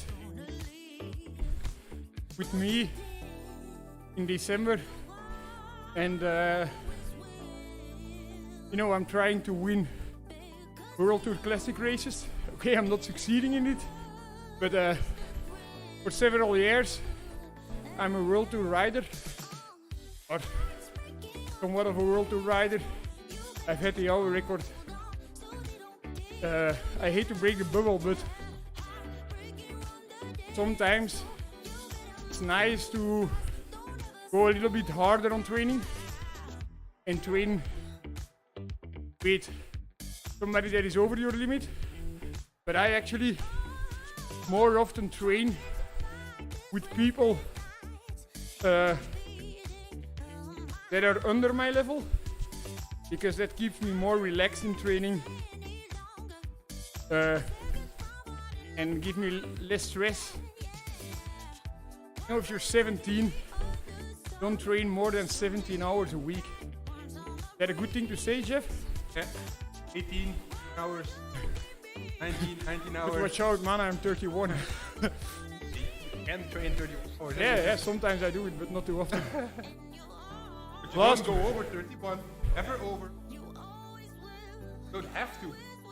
So last week I had a very solid week. I trained 24 hours. It was a very solid week. It also involved 2 races. But as said, I'm 31 years old, 10 years professional. Yeah. So Alex, I'm not a pro triathlete anymore. I'm actually not competing in anything anymore at this point. You're competing in Zwift races? Competing in Zwift races. I think I might be competing again maybe over a month or 2. I need to do some weight first. Gain some power first, and we'll see what the weight does. I'm a coach athlete, so that's probably, we're probably wondering why I have so much time. Victor, I think that's the main thing behind your question. That's because I'm a self-employed coach. I can do whatever I want when.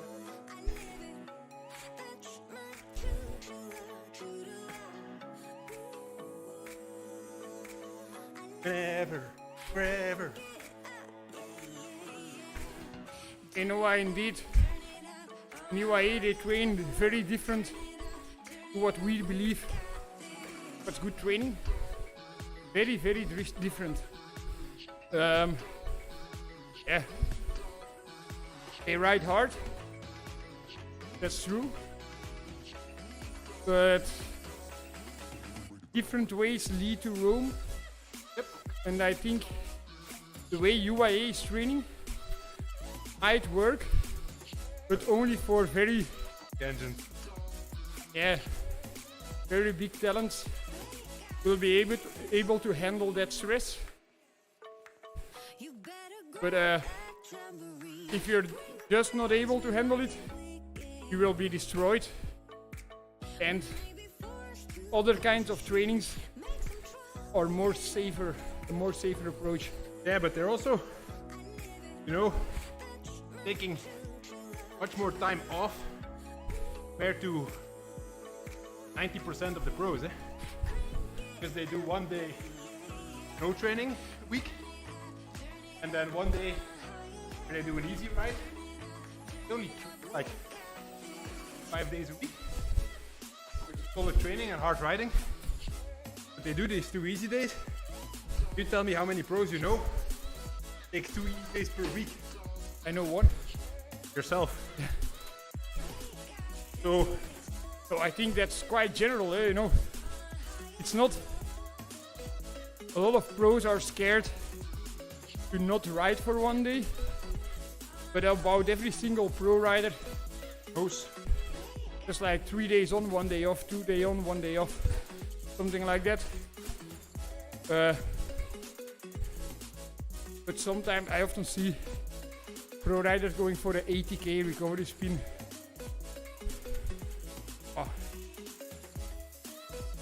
It's not too bad, but I won't do that all the time. I think if you were in UAE, not gonna go for a recovery spin. Just gonna do 1 hour. Because you just maybe you do it one time, 80k recovery ride, and a bit too fast. Then, like 10 days later, you're totally screwed. Don't think you're gonna do it twice. Jeff Teugel says, yes, but Tim Welles is good now. Yes, Mathieu van der Poel fools around every single training, and he won 2 times Tour of Flanders. So let's all fool around on training. Thanks, man. There are always exceptions to the rules. And like you said, Simwell is a big engine, eh?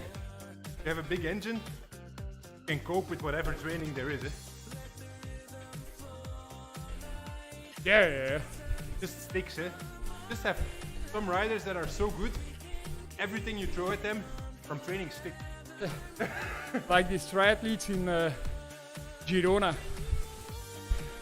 You know, Like some Diego of them. Van Looy. Huh? Diego Van Looy. Yeah. But like Van Riel and those guys, it's like some of them can't hold up with the trainings. Some of them get injured, and some of them perform good. That's how it is. How it is. That is how it is. I think Team Sky used to be a bit the same. Just do so much training, and they see you can cope with it. I think they changed now. I think back in the day, just used to do so much training and see who could cope with it. If they couldn't cope, no new country. And then you just end up biggest end. Yeah, I think Now they're more relaxed. like in the USA, Burn the fat. the USA and Australia with swimmers, they do the same thing. You know, or especially like in Asia, they have so many good swimmers. Wait, Racing, eh? In your group? The group is just taking it. Oh, just burning the fats. but they have these pools, just like an ant's nest, full of swimmers, just you know, 20 in one lane, even more, and they just do these massive schedules and then do testing every 2 weeks So Stu survived. and survival of the fittest. And also in a country, if you're looking at the point of a view from a nation, you're putting money into sports, you want to get the best out, it's very easy like that, because it's super cheap and it's a natural selection. But in Belgium it's different. We have a small country. We have a small country, we have less people, we have less talents.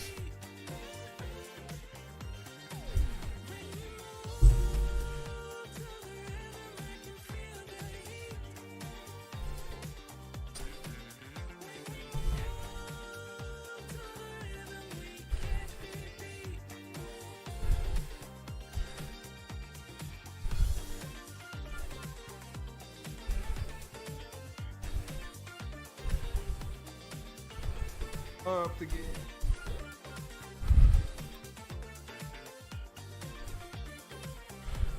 I'm actually pretty happy. I can just ride my own pace. Yeah. Don't have to worry about it. I wish I was with you. Next group is only already 5 minutes back, so not like. No, because when they were not too far back, I'm sure in my group they would also still ride hard because they want to front. I have the guys from my category here. Eh?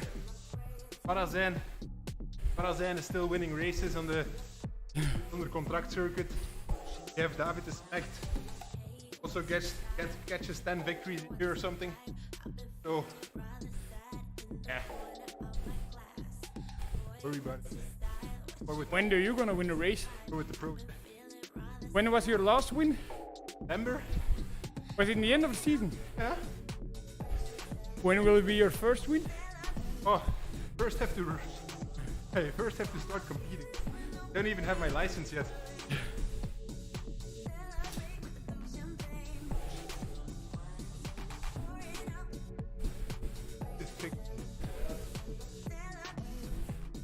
I think my first race will be if I feel ready for it, it will be the 6th of April, day before my civil marriage. Provinciaal kampioenschap. You better watch out, eh? You know. Crash. Oh yeah, but when it's a time trial. I take as many risks as but as few as I should take. Or as few as I have to take not to crash.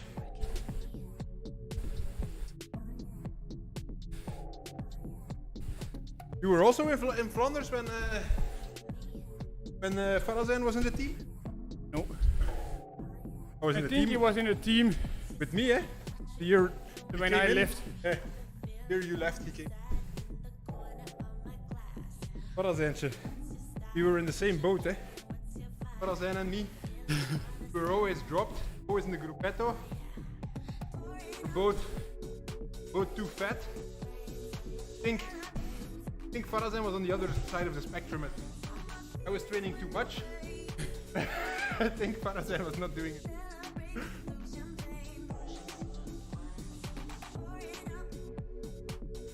My father once did the Belcanto Classic. Know the Belcanto Classic? No. Ace. Innen. And Peter Farazan was competing there. And he just came back from the Tour de France. Oh no. Together with Frank. And my dad got away with Peter Farazan. And he was so impressed that he went over the Rodeberg in the big ring. But you know, the Rodeberg, Yeah, it's just in the peloton you don't really notice that it's just you're doing climb. Okay, maybe. I think when- if you go from the Rodeberg, is the Rodeberg where you can go on the top, you can go right, In this very narrow road. narrow road, and then the steep part, and then you come back to the main road. Yeah. I once won a bicycle there. Oh, really? Yeah. Juniors or 23 or U23, like a beker van België. what kind of bike? Scatto. Oh, nice. Still Rijn, you know Rijn? Yeah, He's riding it. nice. Like it was. Also won a bike once, eh? Merks. De Zemst. De interclub van Zemst. I was a junior. I was in the front group. From the start, actually. I crashed the day before. The start, he attacked. All Avia guys. Avia put it together. Start. I was there. You were with 1000 matrassen. And no, with the intro. It was my last year as a junior. I was with the group. I was not pulling because you know Avia is like back in the day. It was like a quick step. Eh? Yeah. So I was not pulling. I was just sitting on the whole race. And all of a sudden they were like, "Okay, we're also gonna stop riding," because they had Jasper Stuyven behind. And but I know Stuyven was scared of Bob Jungels, who was also still behind. So I'm like, "Yeah, but if you wait for Jasper, Bob is also come back, eh?" Yeah, but we trust in Jasper and this and that. Yeah, I decided to start attacking together with Bertje, Bert van Lerbergen. And we went away. The Avia guys just came back on the cobbles. 1K to go. We ended the cobbles. I attacked. I had like, it was like the Belgian championships. I had like 10 meters on when I was at the finish. Bertje got second. Also like, Second to me a lot. Now I think about it. I think that race he got second, and then Tour of Flanders, that year I also won. But Also got second. Bertjan is riding good now, eh? Yeah, I see. He's good in the train, eh? In the lead-out train. Yeah. He's riding really well. I enjoy watching it.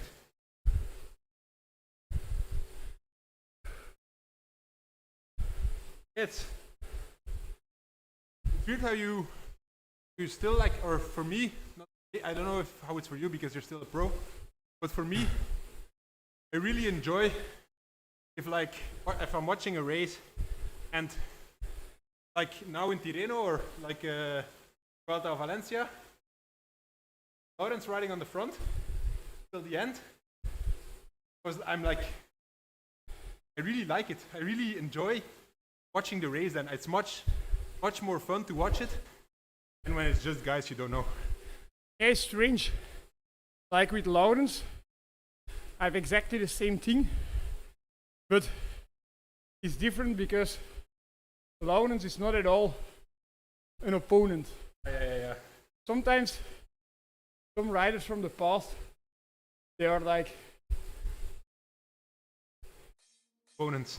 Yeah. Like Yves or yeah, Mertje. indeed. And Yeah. if you're in the same race, Yeah, it's different, of course. If they're in the same race, like I know Tish quite well and I know you quite well. You guys are in the same race, and Tish is coming to get you. I'm just getting really pissed off. Eh? I don't. you want to say like Jasper and me in Some man. Yeah, but that was just. I don't know. it was just Jasper Yeah, wanted to show how hard he can ride. that was different. I think. I think that was not like we weren't competing for the win at that point. Maybe it was stupid because you could have competed for the win, and then maybe there would have been a third dog. But I was also I wasn't getting nervous then. Jarne van der Paar. He also, you know, he made it a split, and you know it was a split on a hard moment. You would say only good riders made the split. And he comes to the front like I was like, whoa, this guy is good. And then Nicolas was in the radio. Jarne, cover Victor. Make sure Victor can win the race.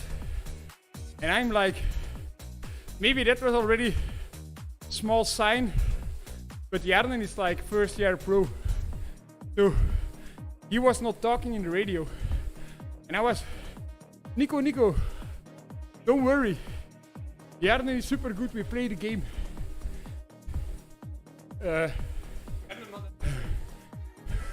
No, he was just looking super strong. But then I wanted him to play the game, so I wanted to launch an attack, headwind. And when he's in the wheels, you know, they won't close the gap for him, eh? Oh. Because Fast. he's fast.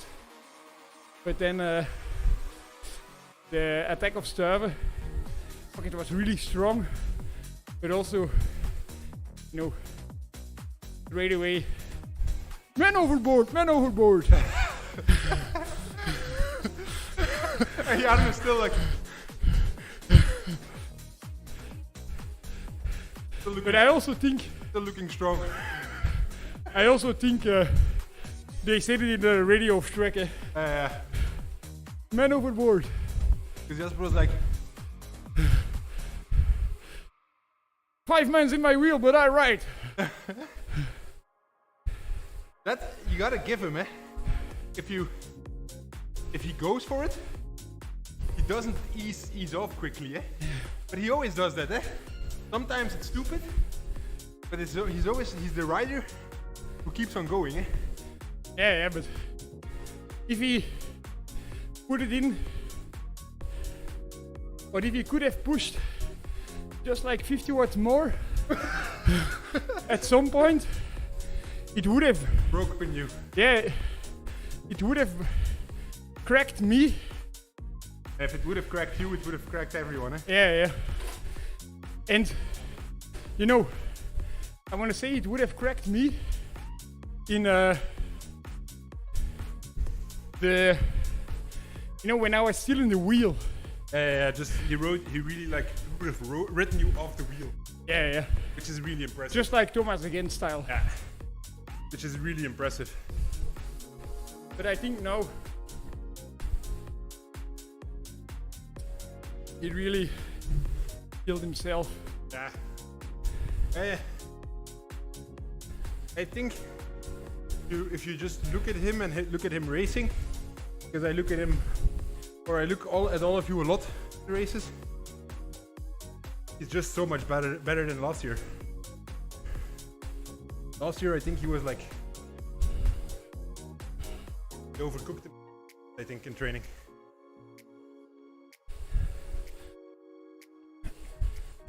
Curious to see, we talked about it early in the live stream, but riders don't do Tirreno and Paris-Nice, like not all of them, because the races are just too hard. Hey, Jasper is also not competing, eh? Yeah. In synchro. So I'm curious to see how he will be coming back. A different approach. Yeah. Like, I think he'll be putting massive trainings in there and altitude also. And okay, I think I did after today quite a decent block of training. 6 hours, easy day.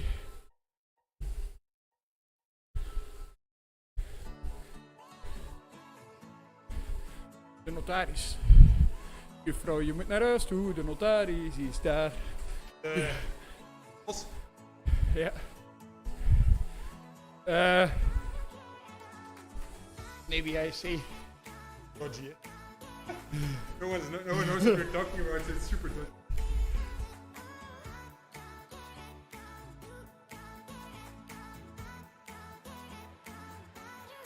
Ah, fuck it.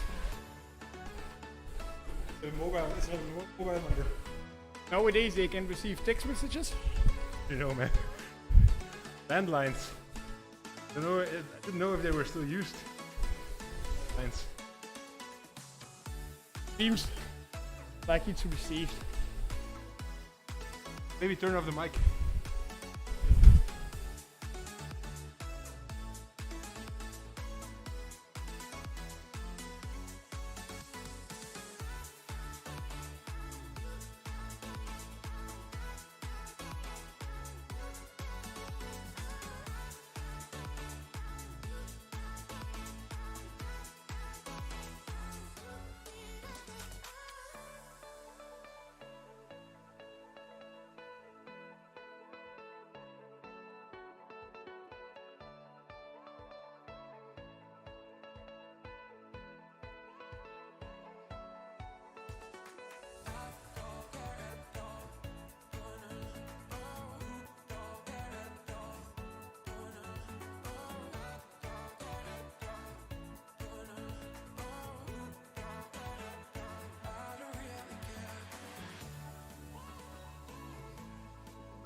About VO2 max training. About VO2 max training.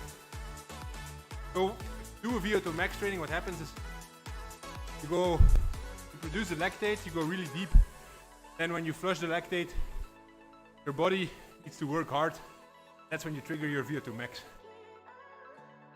So, if you, after the training, you're still recovering, still flushing down the lactate, if you take out, so you do, actually you go onto altitude, Yeah, after the, with lactate. yeah, just do it really hard, Yeah. 5 times. Then you go into altitude after it, that your body needs to work much harder, Makes sense. and that's why you by your body or by your VO2 max triggered much harder. Makes sense, think about it, but I still have to read about it more to understand it well.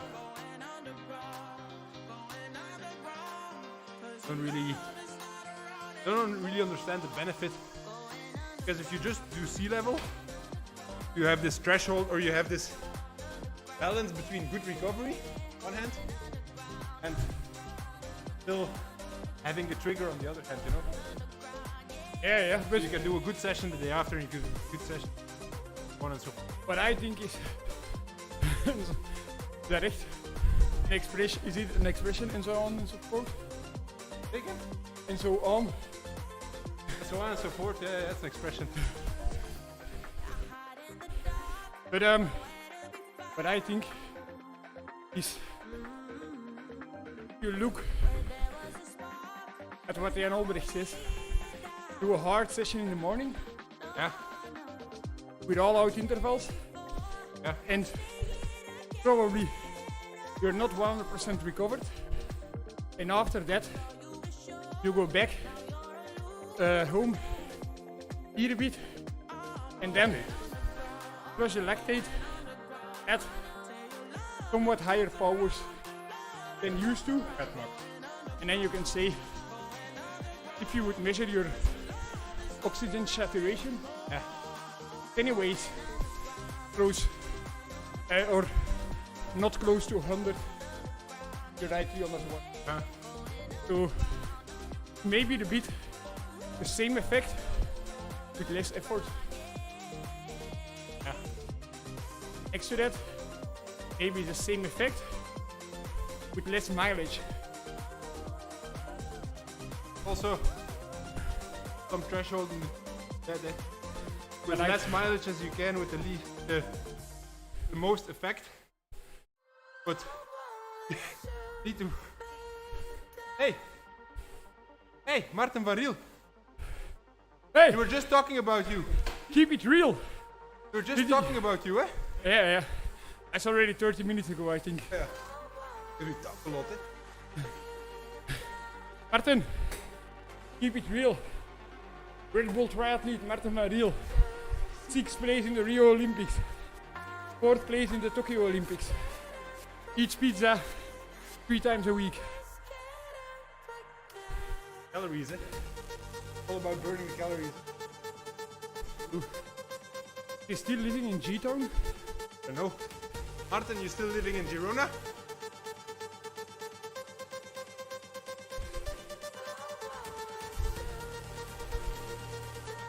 Oh. How did the Wahoo Kicker feel?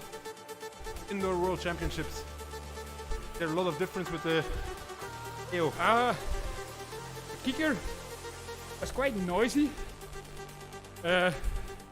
Didn't feel bad, but it was a bit like tick, tick, tick, Yeah. all the time. And I had the feeling that there was almost no lateral play. But you didn't have the. Yeah, I had it. But I had not the softest one. And also I hated it that you have to figure out for yourself when it's vertical. Oh, yeah. With the. Yeah. Us.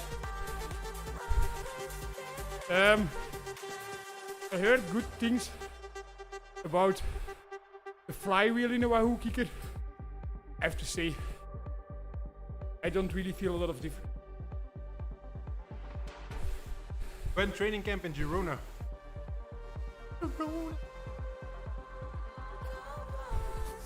I don't know, man. I don't have the feeling I lost something in Girona.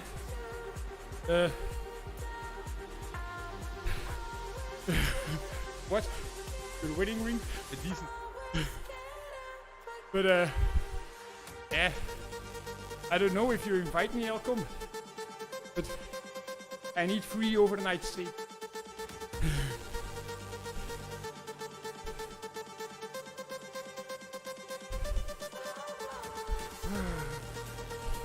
Now solo to the finish.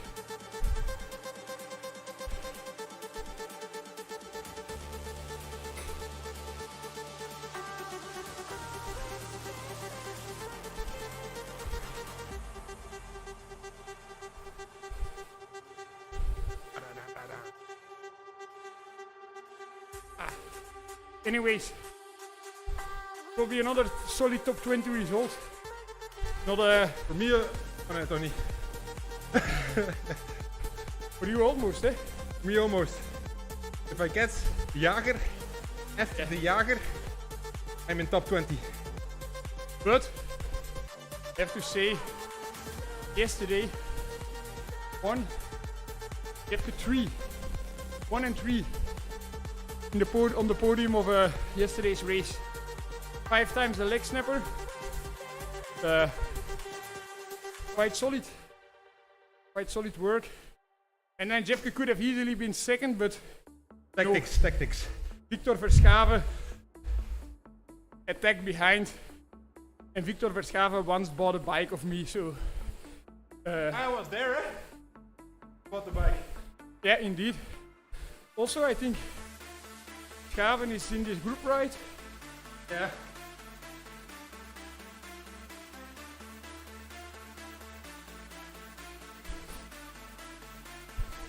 Ja. Ja.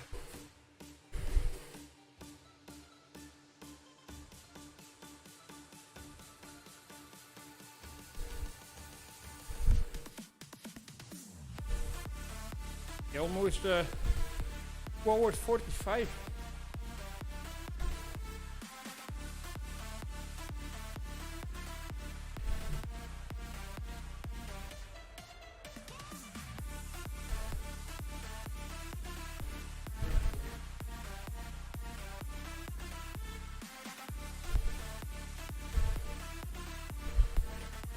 Yeah, but with the Neo we'll have the same thing. You sprint it, goes everywhere. But go to YouTube and watch a movie about the race setup. How we did that.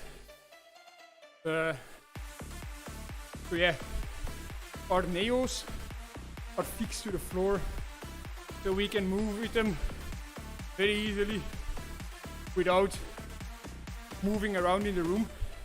But still, like when we do sprint, like yesterday it moved like with 5 times 40 seconds all out sprinting. I think we moved like 1 centimeter. And I would say I'm not a natural bike rider.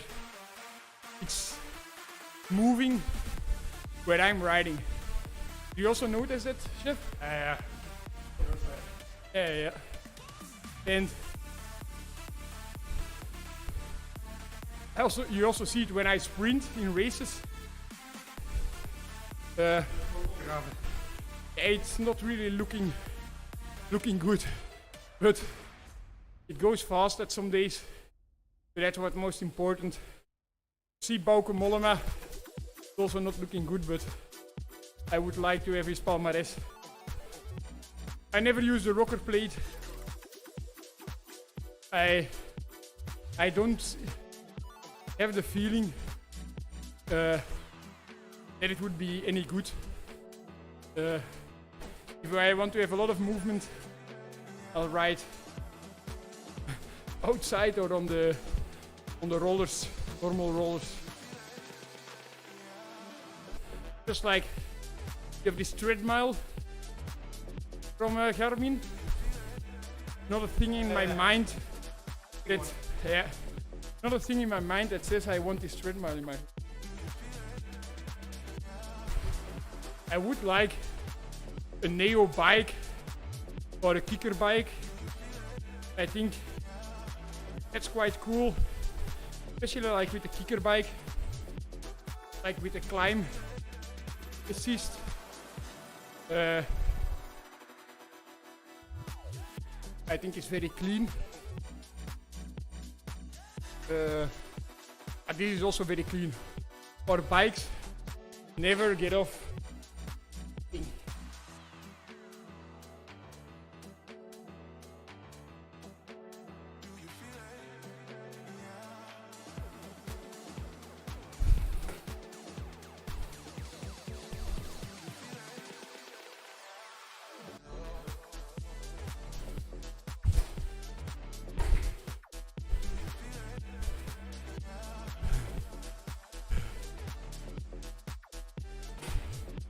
$250 watts average, more than I expected.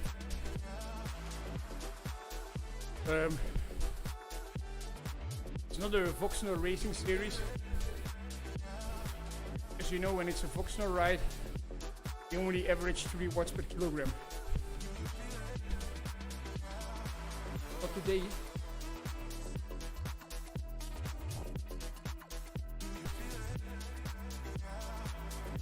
I'll continue a bit more and then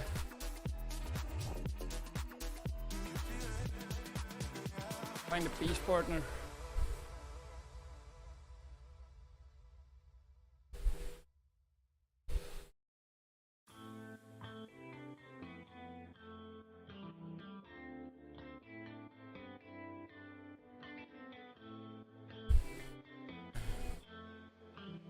Hey Lucas, thanks for the ride. If you want to know more about VO2 training, come to the chat next time, because I'm afraid you're doing it wrong.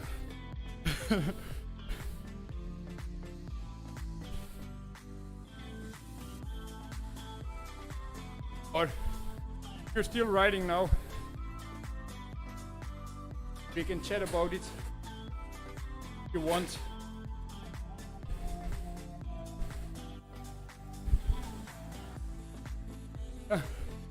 Jeffco was in front. So the watts per kilogram was 3.6 average. 2 hours.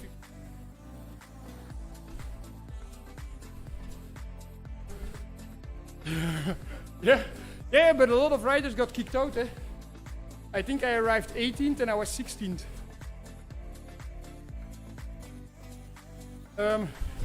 But indeed, this tax is 100% fixed, and the bike quite a lot of free play. So it's good. But anyways, any set of rollers is very bad for your frame. I would always advise to ride an old frame when you're doing long indoor rides. No, with the carbon, if you're sprinting on it, doing efforts, it's all these micro cracks you create in your frame. You don't want that on your best bike.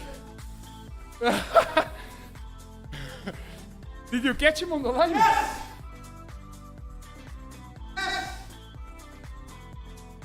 So 18th place for Jeffke. Did you catch the guy on the line? So Jeffke saw the guy just on the line.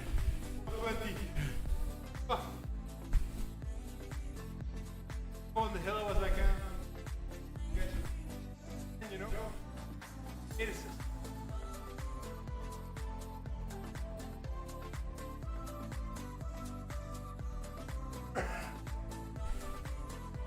Bike, everything.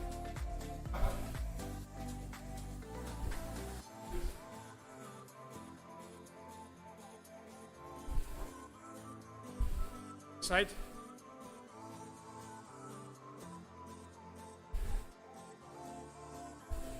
Lars, indeed. That's what real VO2 max training is. Even shorter intervals, eh? But with full recovery, like that, yeah. Because when you're fully recovered, you can restore a bit of glycogen in your muscle, and then you can produce maximum lactate levels. But if you just ride somewhere in a zone that you don't really know where you're at.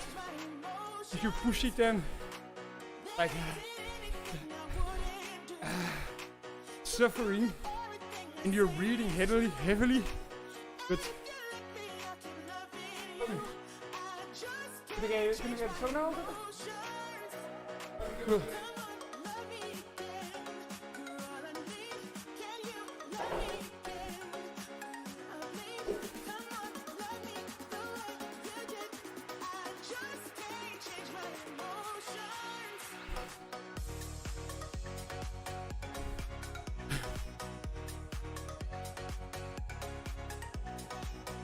Ja, dat is genoeg. Ik heb niets gedaan.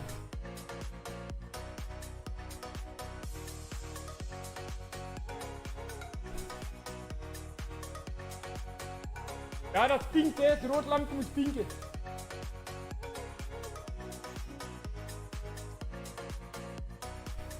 Ja, sleuteltje ligt hier. In de bakje op. Mijn hangertje waar dat poortje op staat.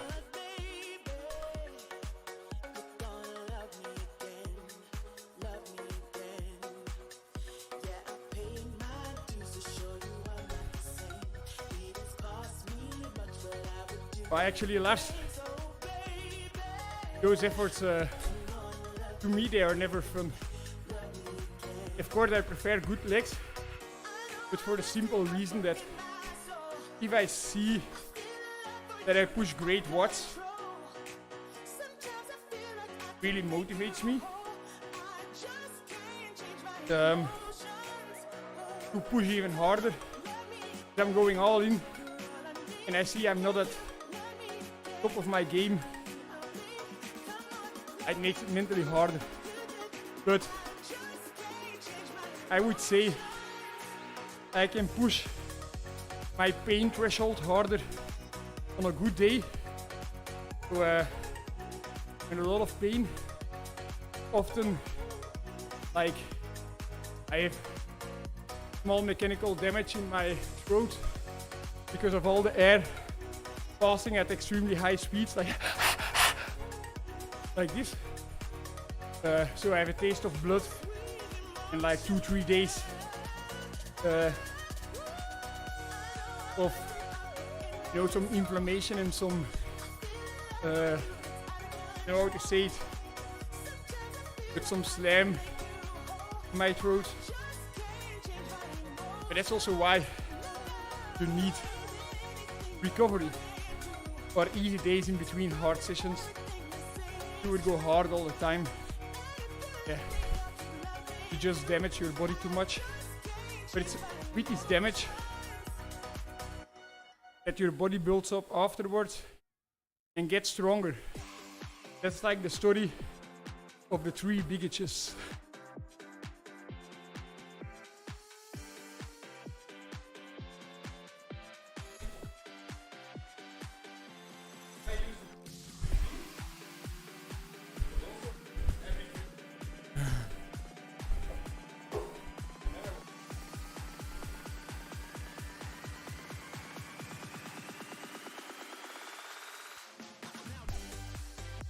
Yeah, it's also, the colder it is, the more dry air is, the more damage you create to your breathing system.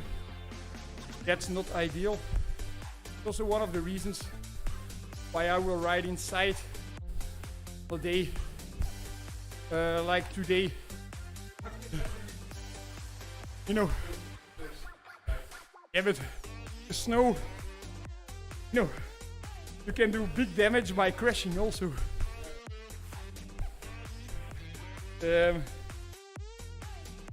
But the cold is just damaging your body a little bit. Don't want to overstretch.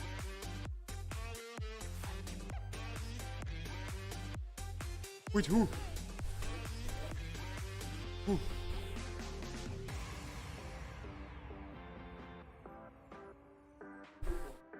I'll join soon.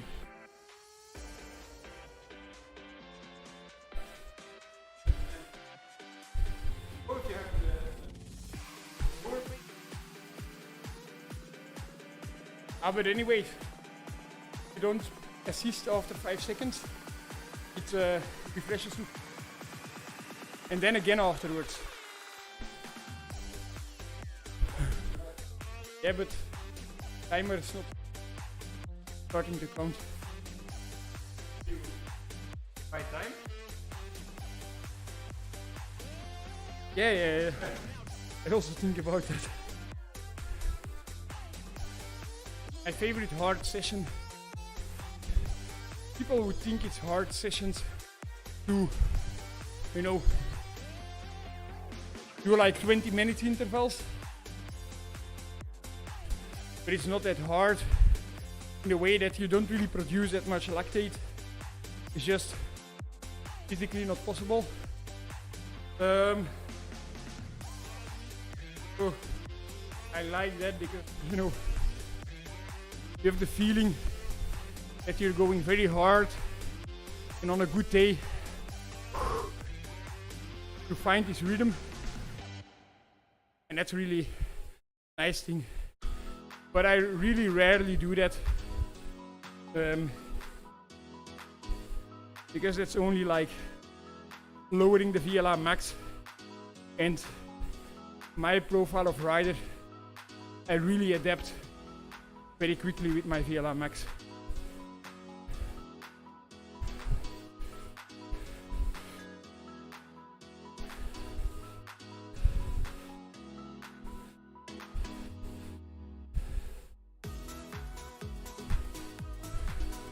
Top 10 at Sigarenberg.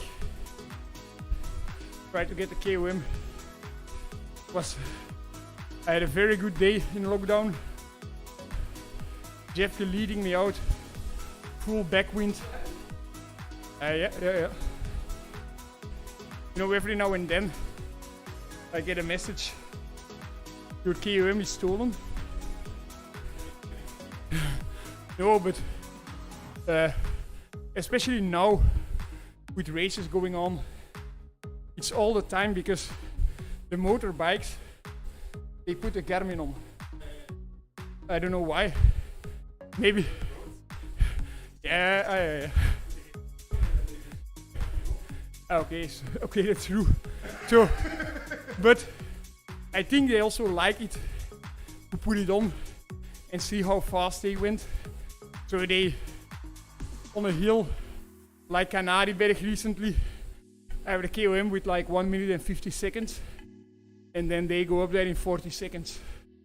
But they take like 20 KOMs or like maybe 200 KOMs in one ride, and they get flagged within a second. You know, there's always this one guy that has this one KOM that right away gets to action and flags the guy.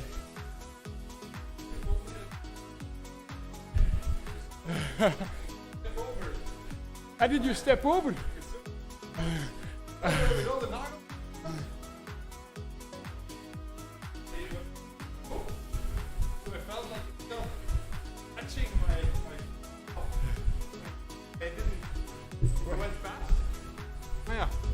If I went fast, I would have had an ugly cut. Yeah, but it's more intended to open it. Yeah, but didn't want to break it down. And then I saw, okay, I can open it when I was on the inside. I saw, okay.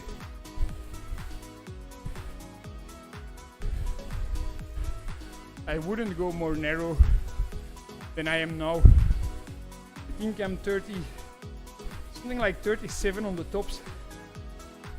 But I would have this Jan Willem van Schip handlebar that supports my lower arms to be in the idle position. But yeah, it's not allowed by the UCI. And so, how long are you still? 1 hour. 1 more hour? Uh-huh. Pardon? I only have 3 hours now. Yeah, you also started early.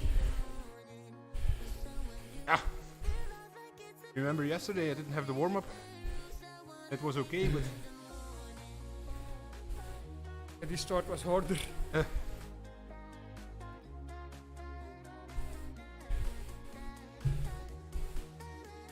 wonder how retention is doing.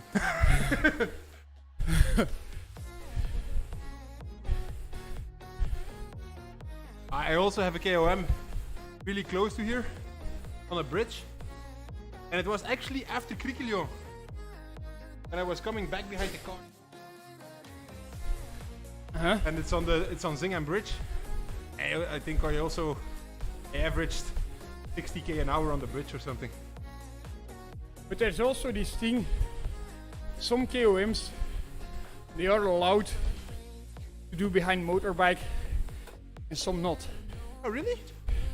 You know, Like, general rules. yeah. Everybody knows if you want to go and take the KOM next to the canal, you have to take the motorbike. But if you want to take actually, when it's really steep uphill, you can get paced. But some like Hietsberg, you know, Yeah. if you go behind the car, Little cobbles. no. Totally in the back. Hietsberg, it's like Merelbeke. Yeah. And the KOM is like 55 an hour on a 5% climb. Yeah. It is like it is.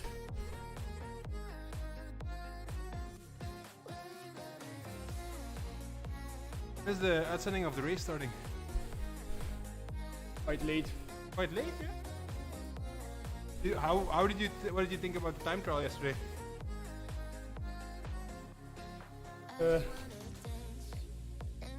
I like this new format. You think? Didn't watch the whole thing. Didn't saw, especially like Jumbo Visma arriving. I don't know what they did. But I saw some images of today going full sprint to the finish. That was pretty cool. Yeah, that's good. Who has the most KOMs in Belgium, do you think? It's in the neighborhood here. Might be Wesley van Dijk. Van Dijk has a lot of KOMs, but they're really sharp, really strong. And I think he all took them in the lockdown. Also his kind of racing, you know. Attacks and then he's strong when you. What are you talking about? Van Dijk. Yeah. Someone is asking who has the most KOMs in Belgium. I Um, don't know. But I think here in the neighborhood, Wesley van Dijk has the most nice yeah. KOMs. And there. Tempus Fugit. Yeah.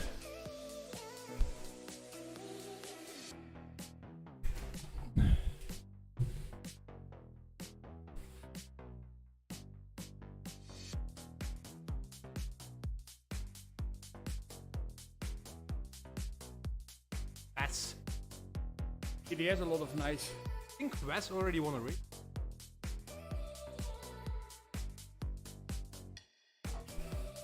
He's already started, Dentist.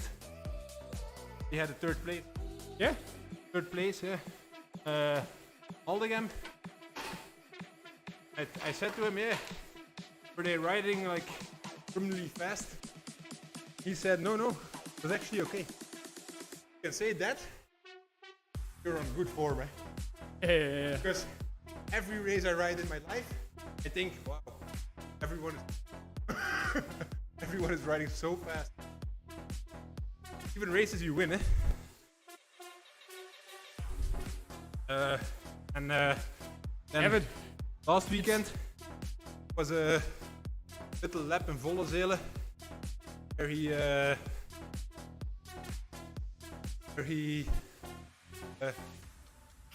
10 times Congoberg, that race.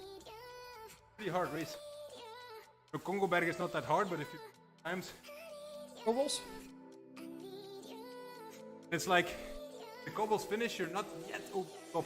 Yeah, but I think I know the race. I think he got 8, 7. Wait a second.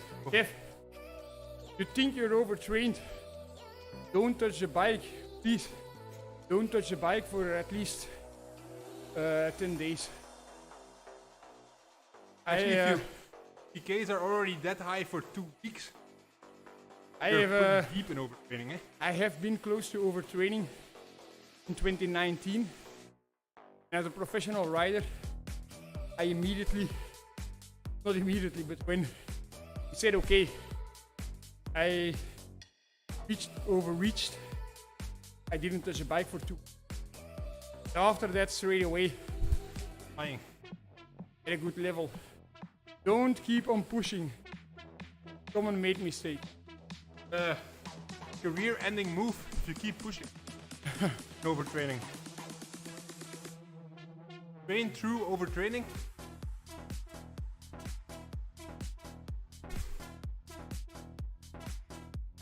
And when is Jeff taking over the channel? Ever going to get Jeff Kit? Did I do a takeover? Because he says another. Yeah. Maybe I did one time without you knowing. Going live. I don't know. I can do it, eh? No problem. Would be a breach of trust between the two of us. But I can do it, eh? Of course. Jeff can also. Stepkin also has a lot of power, eh? Yeah, sometimes he reads my messages. Yeah? Yeah. Yeah. I messaged DC Rainmaker. Yeah. And I just messaged him like, and 1 minute after, Sepp texts me, hey, I thought you were DC Rainmaker. Seems like you need advice yourself. You did years ago and you broke your back. On the rondje Keerbergen. Yeah. Did you take over that? I don't remember. Was not a real take, yeah, but you were making all the movies, eh? I do remember that one day, man. That was so close. I didn't crash. Oh, Was riding fast, eh? yeah. And all the latex you saw it on the video, like out of the tubeless tire, and into the grass, like. That bike is already sold, and the wheels also. So. Hey, Jeff Turgles. If you think you rested well enough, rest 5 more days. My advice. But no, I'm not your coach or anything. If you want to ride a bike, you should do it. But better take more rest than too little. So often, like, you see a rider crashing that you think his career is over. Even Remco made the same mistake. Yeah, but what I want to say is, often it happens, bad crash, very bad, and that you think, oh, it's not good. 3 months after, they come back at a level they've never been at. Just because, they had a fracture, they have to rest longer than what they're used to, and like this, the body super compensates.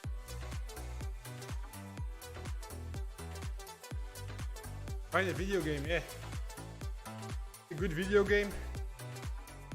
Play the video game. Okay. 5 days. Then you won't be tempted as much to go back on the bike. I started playing called Tony Hawk Pro Skater yesterday. Oh, really? Oh. But a remake on PlayStation 4. I think it is. Yeah. You keep surprising me every day, yeah?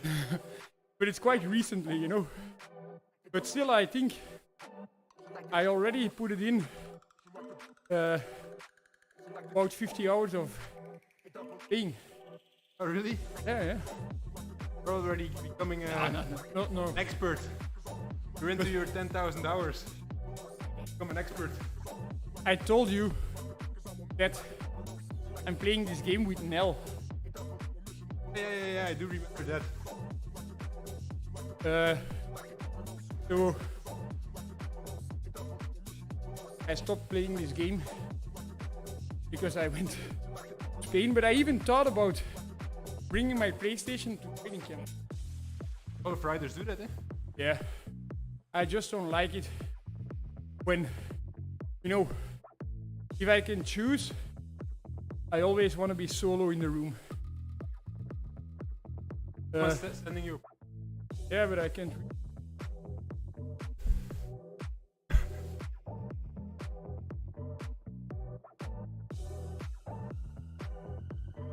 Yeah, I'm not in the Companion app. But I was saying, Want to be alone in the room. yeah, if I can, I want to be alone in the room. No, I want some privacy. And I do have some roommates that I go along with very well. But in my opinion, getting along with somebody very well means also that you're comfortable around this person without talking.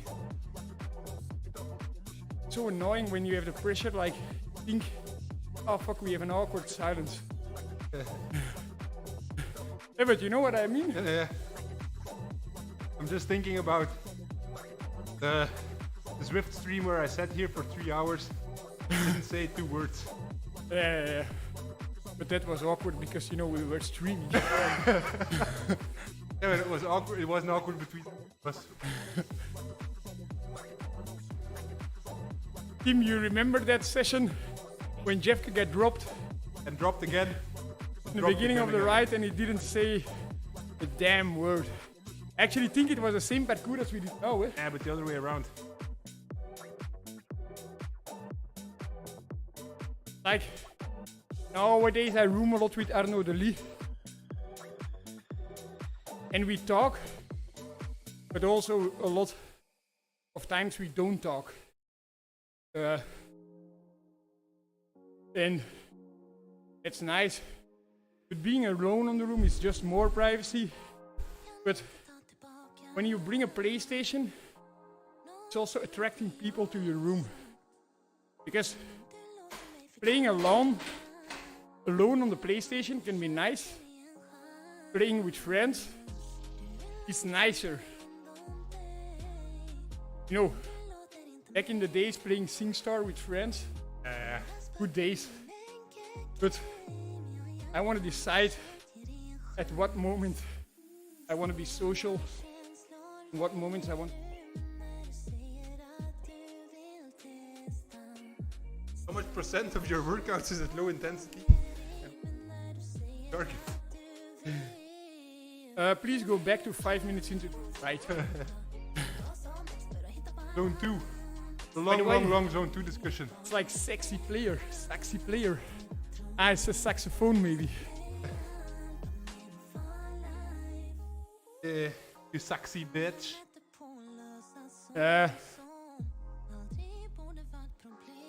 It's a good question actually. I know this guy from Domestique, you know? He calculated that. The data analyst. Yeah. You'll have to call him back. You want to do a post-race interview. But after Nieuwsblad I said, we're not going to do this.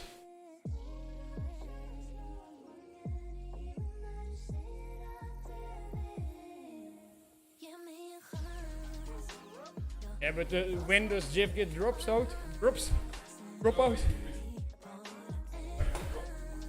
Ah.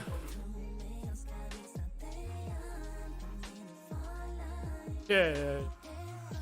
You are not happy, eh?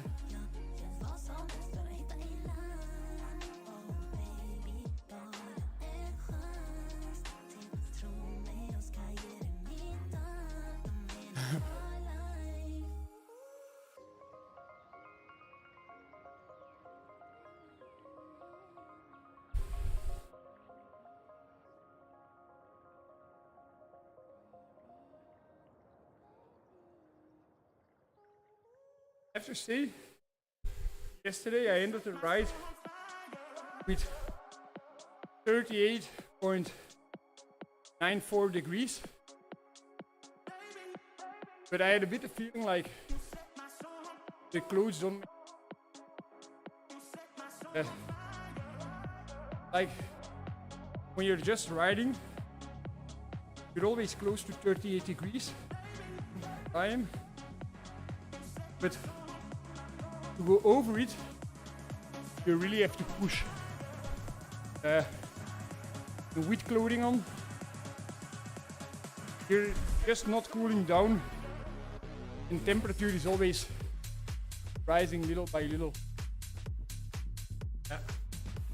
So the clothing do make difference. Yeah, it does make a difference. I also noticed you have to cover as much of your body as possible. Even your hands. You just feel your body cooling down. Like if you see, when you only have your hands open, they start sweating massively. To evaporate sweat there and cool down at that point. And what happened yesterday with the stream? I don't know. Actually, the first time we had like a mechanical failure. Just stopped. And then after a few minutes, it looked like it was back. But I only had the OBS screen. Yeah.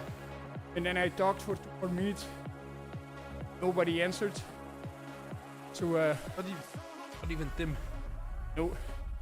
And several times I asked Tim, Tim. can you hear me?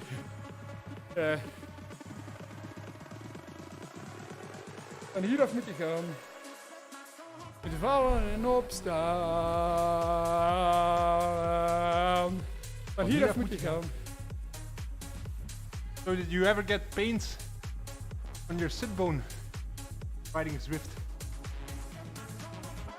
Yeah. I actually often. Huh? But it's more like when I start to ride. I have a fat ass, eh? Don't When really feel it. When I really had hard sessions,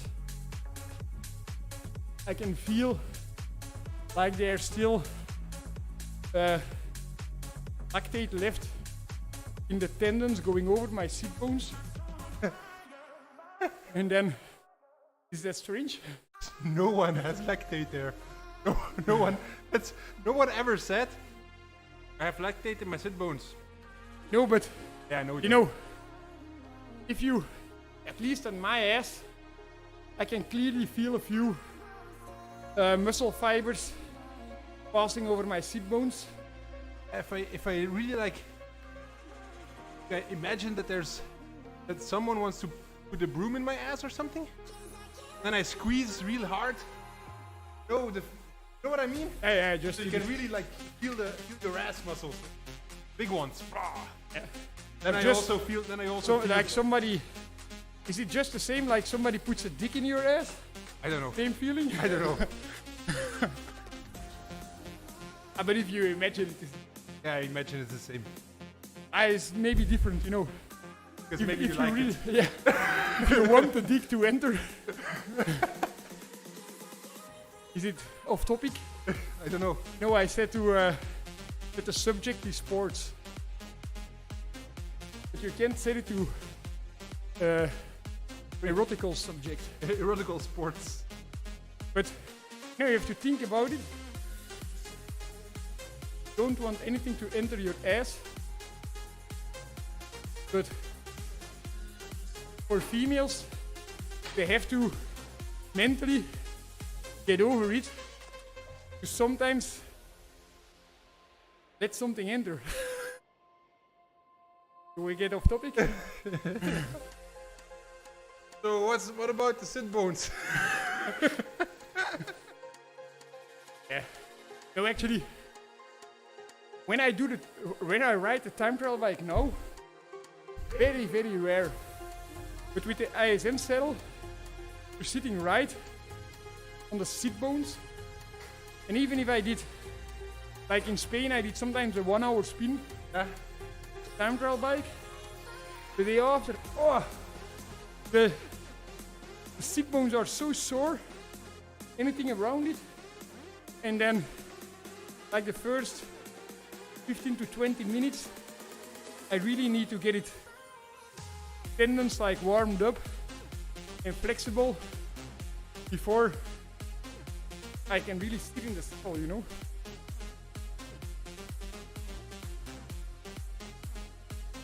Like the ESM, when you don't ride it that often, it really kills you. Yeah. But Alexia was trying it, so but didn't like it. So, Yeah. goes for females. Women just be better. Bad. But did you get a one that, Arrow one. I think one I always used, cheaper version, Yeah. because they're wider. Huh? Yeah, but they don't I could, rent it. Or they just change the whole catalog. Then good but crappy at get 3, 1 is good and 2 are out of shape. yeah. For me, you know, I think with the higher end models, better because they have some carbon inside. It's just molded. yeah, but you know me, I don't complain. Just put it on TT bike and I see it's off. 1 punt. Or the route and then all punt. I did it. I do a lot of glute activation. Also, I did. No, I don't do too much really intense stabilization core work when races are going on. But I did some, like 10 times each leg, slow eccentric lunges, explosive upcome, no weight added. Huh?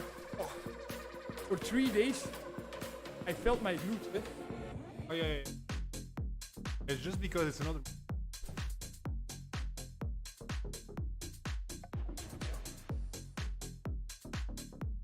So the core session, what I do, I want to mainly focus on having control over your body. I don't want to focus on gaining strength. If you're doing races 5 hours, founders, let's say 2 of those 5 hours are close, whatever you can do. I don't think it's very smart to add extra muscle damage to your muscles on top of that. Week leading up or the week after. Both? Yeah, I mean, Yeah. so you cannot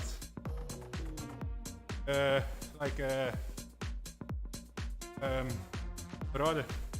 You do it a lot in the winter, But strength training.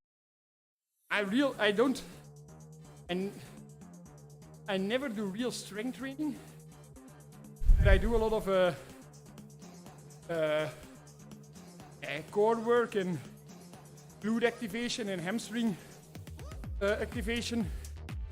And in winter, I often do exercises that I might cramp up at the end of a series. And those things. But I never do that. Like now I would say 5 out of 7 days I do core stability. 10 to 15 minutes. But it's all about control and not trying to like Nordic hamstring curl. Yeah, I know, but what I mean is like, won't let my riders do too much strength training, like really gaining strength, because you cannot maintain it during the season. It's possible. And if you do it like 2 or 3 months in winter time, and then stop doing it, what's the purpose? Yeah, but you can do that high level.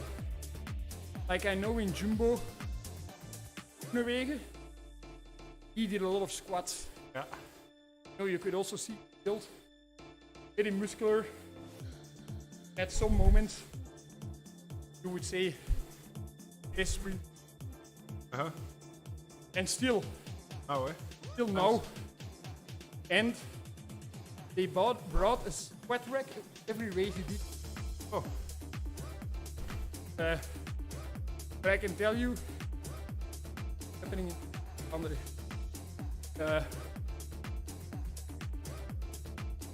That's what they do. No. You're not allowed to have your own coach. The head coaches of the team. And what they believe in, they also stick. That's very important. Like you say, if you're doing winter time, 2 months, fully dedicated strength training, and you forget about it, don't see any use in that. Same with breathing exercises. maybe if you're focusing on the first few races of the season, then have a break. You'll have again time to build back up the strength, and maybe. Yeah, but the effect is gonna last long enough if I do it once every 10 days. But I think with core stability, do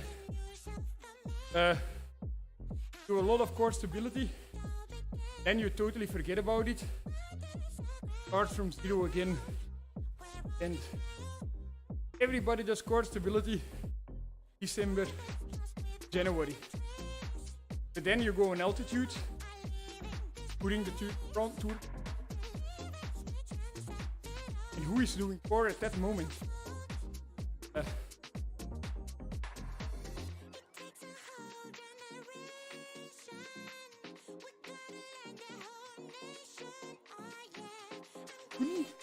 Frisbee.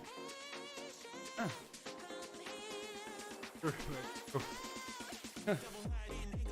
That's a good question. I think it's all about dedication, And balance. planning, and you'll get stronger out of this through the combined nature. Quite sure. Actually, let's see what Jeff is. I would think I would have continued my studies as an engineer. Still, in some kind of way, I would have become a professional rider. What? Meant to be, it's meant. But then, that's what I believe. 95 cases. I think it's even easier to live out in Belgium. Because in Belgium, there's often this misconception among riders, or among teams also, that if you are not a pro by the time you turn 23, you're finished. If you look in France and the Netherlands, there's quite a lot of riders still becoming pro. I'm 20 years old. These are finished and I think it's harder. Yeah, true. Oh, in Belgium it's so easy. Get a top sport statute. Yeah. You know, if you say you work out twice a week, get get a top sport statute. A gym bro. Yeah, topsport statute. You know, at the time I was studying, I got a top sport statute straight away, and I didn't even know I was if I was a triathlete or Yeah, I also got a top right away, and it actually gives you nice abilities, like changing exam dates and everything. I do think when you want to combine sports and studies, you don't have to be afraid to skip. Don't take a full program. Huh? Not 60 points every year. The problem with that, but totally keeping it, guide it. Quite sure that make it worse for a lot of riders because you get structure away out of your life.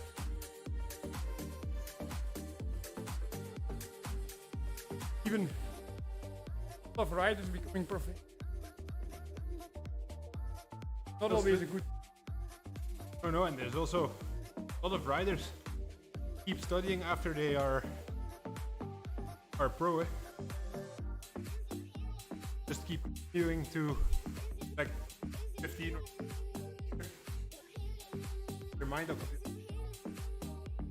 Yeah.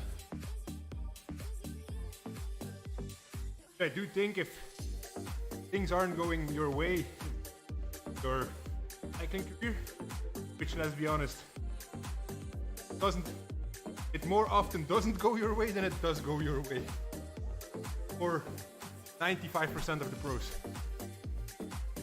I think. Who is that? 5%. Wout, Tadej and Remco or what?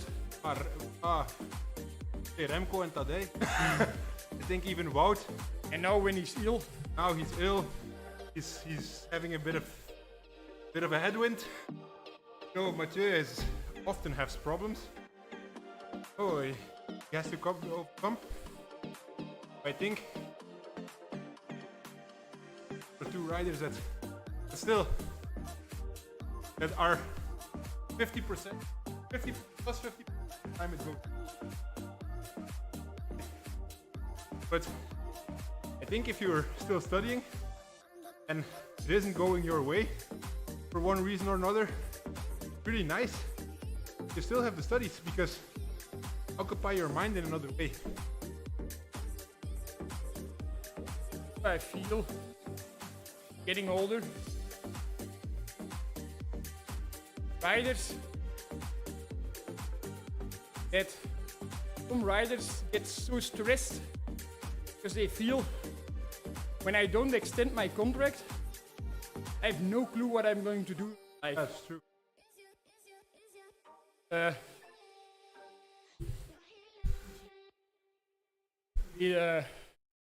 don't know how to say, but I feel a bit sorry then. I didn't study, but I know what I will do. Not Have a lot 100, of options. not 100%, but Have a lot of options on what you want to do. I will have a lot of fun. Yeah. Opening a strip club. Okay. Where the DO used to. Yeah. Or in Eken, where And but then, I think I used to. Yeah, help me out. Waterclub. campus. Closed. Yeah, it's closed, eh? Aerodance. Aerodance is closed, eh? Yeah. Van Brust. So, at Aerodance used to be you open a strip. Yeah, but yeah, I know what you mean. You have a lot of options on what you want to do. You have a lot of options on what you can do. Indeed, there's a lot of riders. They're just stuck in cycling, eh? Yep. And riding their bike. Problem in cycling. Oh, but actually, recently, I'm more motivated to stay in cycling after the career. But as I said, there's many options if you don't want to do this. I don't think Jasper and cycling for level. No, no, no. Also has a lot of options. Yeah. I think also for lower level cyclists, for lower level pros, harder than for you. Because you have a bekende kop, you can do whatever you want actually. True. Different now, the highest.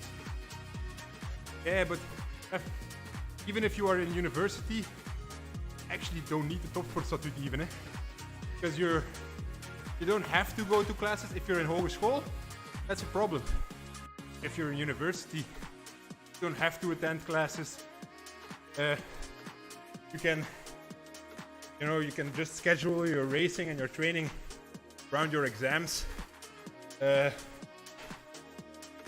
really don't see the big problem. And if you have the goal to become a cyclist, you don't have a topsportstatuut, you can also just skip a few exams.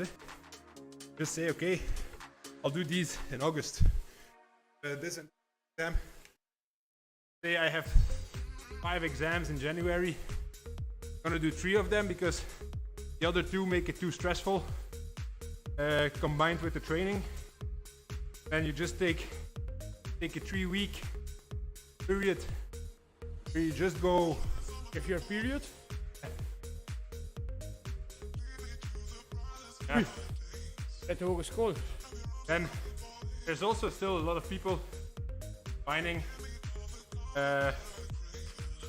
it high performances, really impressive stuff with a full-time job. And I can tell you, hogeschool is not half as hard as having it. Don't know how hard is this having a full-time. He has a full. Really hard if you have to train and combine it. Yeah, you see it also, eh? But Yeah. now, if now we'd have to combine training for a cyclo event. Really wants to do a top performance. The drugstore. Yeah, sure. I think good to study and try to combine. Also, it's a challenge. Stay away out of the students party and the cantussen. Not really a struggle. For some it will be. Yeah, but if you really want it, if you really want to become a cyclist, don't think it's hard. You just party a lot in October, you party a little in November, and you're so fed up with partying, think like, fuck, don't need to party again at the end of the season. No, right now it's different because your season is much more periodized. But when we used to be a 223 riders, didn't have one sip of alcohol, or we didn't go to one party over and October. Yeah, sure. And did we suffer on it? Or did we have the feel? No. But I sound? think for some people it's more different. Because we're antisocial, or Hey, I think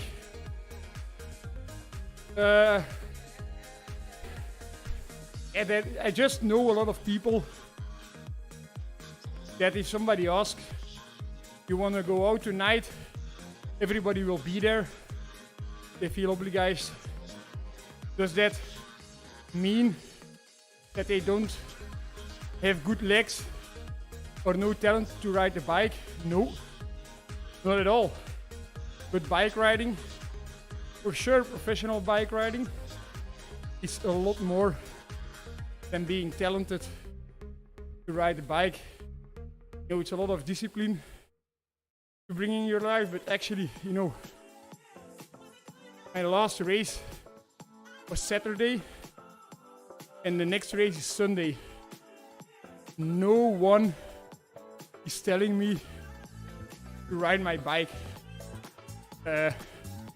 You know, the only one telling me to ride a bike is my coach that I pay myself. That I, you know, if I want, I can fire him right now. Just give him a call. Yeah. So, a bit the same, like, if you can't stand going to a party when your friends from high school are having a party, how will you be able, if you have 1 week in between 2 races at home and a friend asks, let's go out for dinner. Nothing special, just go out for dinner.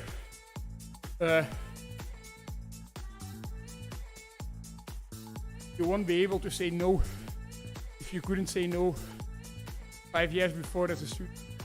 Yeah. Your ability to say no goes down with the years. That's And for some it goes up. yeah. Troszkę. Yeah. For example, Yeah. I think in general also you find more balance.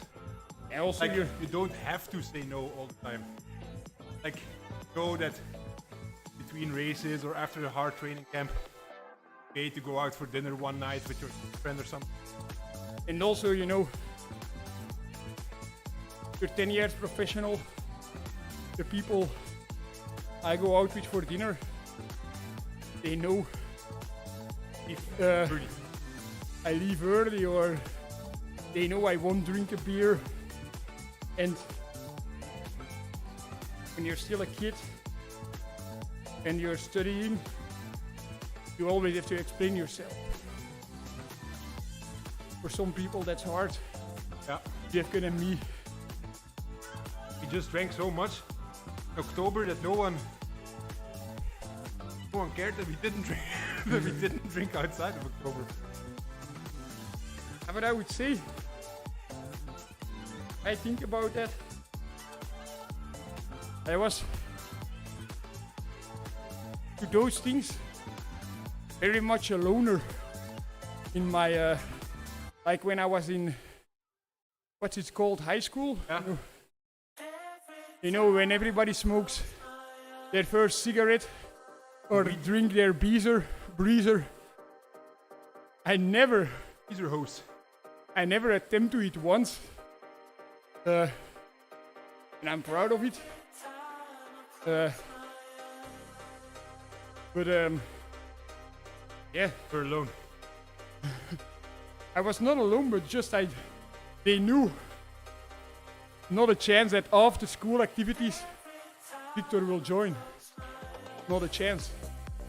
They knew I was swimming at that point, and I was never going to a party. Swimming was also different in that, you know. You don't really have enough sleep. Yeah, but I think you say that you were a bit of a loner and more in high school than I think than in university, because once you get to the point where you're U23, you find your peers, you know, become friends with people with the same ambitions as you have. Then it's easier. You're not such a loner anymore, or not such a exception anymore. But I do remember in high school, internaat, I didn't even go to like Italia race, go to when there was like how do you say it, like they go to England or they go to ever for a week to class. I always say no, I'm not going. And hey, like you say, you get a bit outside of the group, because they're saying not making the same memories that they're making, and you cannot talk about it when they're talking about it. And Yeah, but also,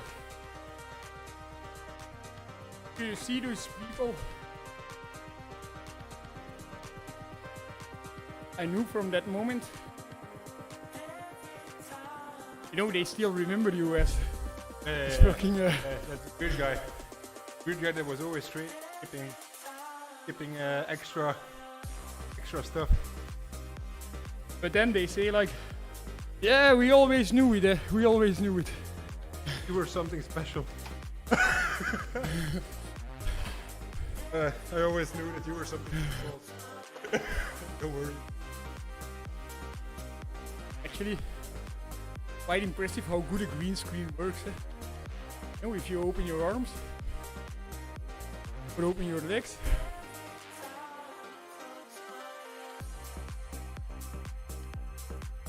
Dances.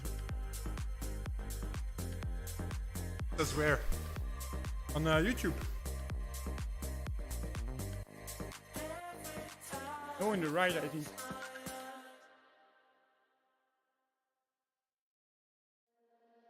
What I would do for you. What I would do for you.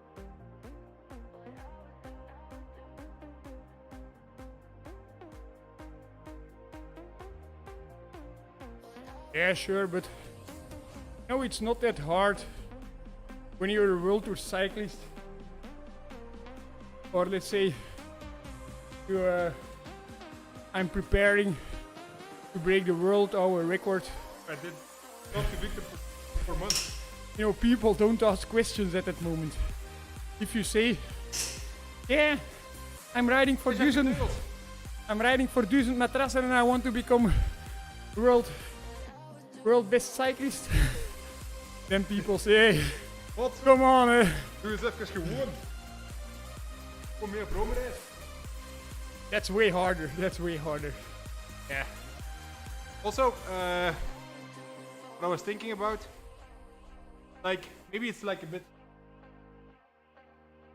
deep for are we afternoon? Going to be emotional? No, but if you are like high school or university or whatever, there's the gift to know what you want to do with your life. You really have a purpose to know this. There's so many guys, girls, just walking around like fucking zombies, just going through the motions, you know, going through stuff every day, and I just need to get good grades. I just need a job, and I just need to task, and then you're not doing it for a purpose. But when you know what you want to become, everything you do is for a purpose. Yeah, true, true. I think that's a really big gift.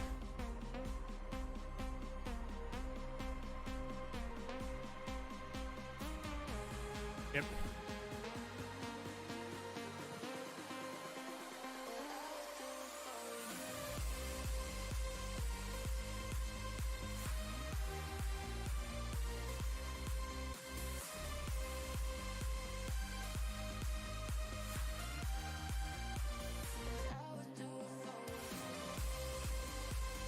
Sometimes when I look at cycling in television, I have to say I don't do that often.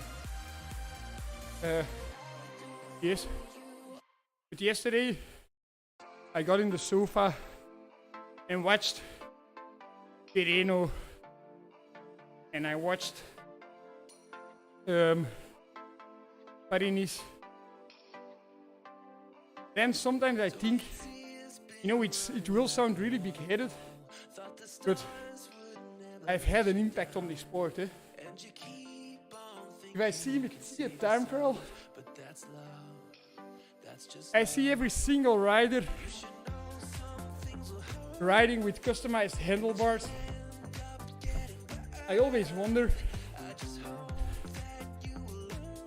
you know, when I didn't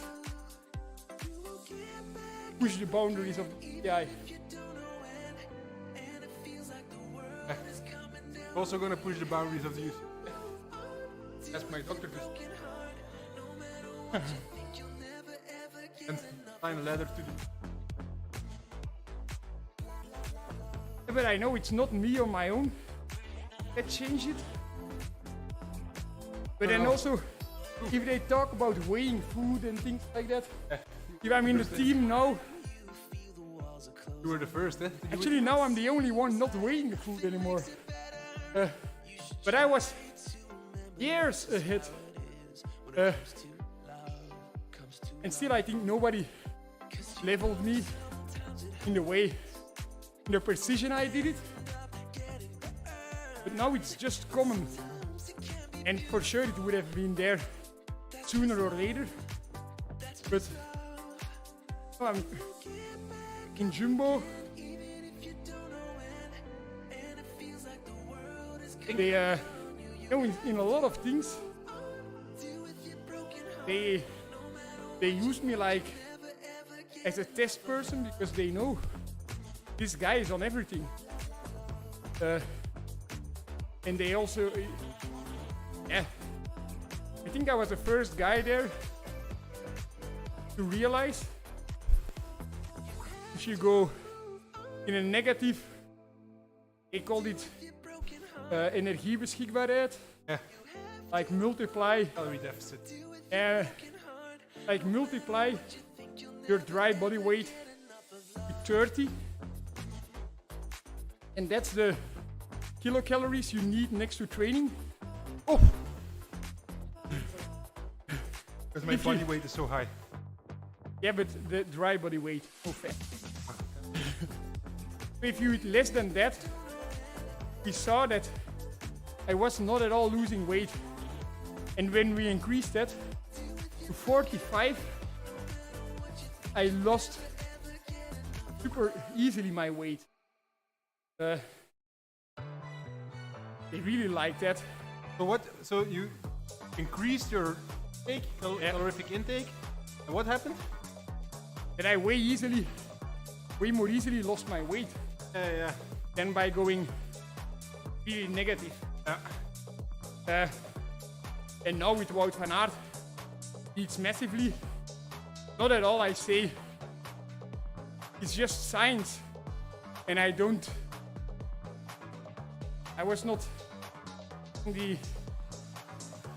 doing the studies, but I think Doing it. I was some kind of an example that it's Apparat. that it's just possible for the human to deal with that stress. And then all these guys like Steven Kruiswijk, wow, you have to listen to your body, and if you want to get lean, you have to eat salad. He's now doing exactly what I did at that time. You know, when this time trial boot is in road racing,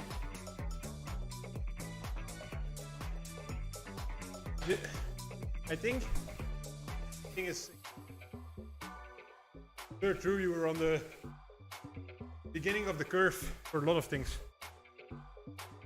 I think so what Ghana is doing, you know, with this position. No one is copying it right now. By putting the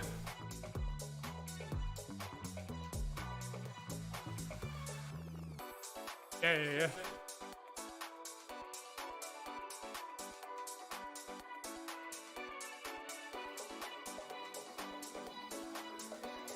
and just like this, and you can see it on the. Yeah, but changing not always more either way. Not always, no, but for a lot of people it is. Wacht, hè? And we tested it long time ago. Yeah, for you it was more. It was massive difference.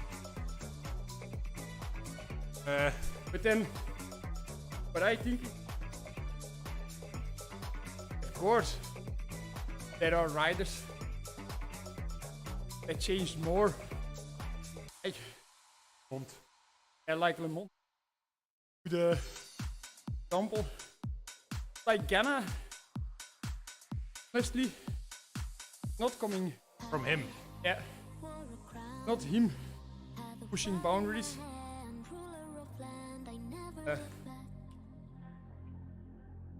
But saying us why you lose body fat or are able to maintain your weight better, you're eating more.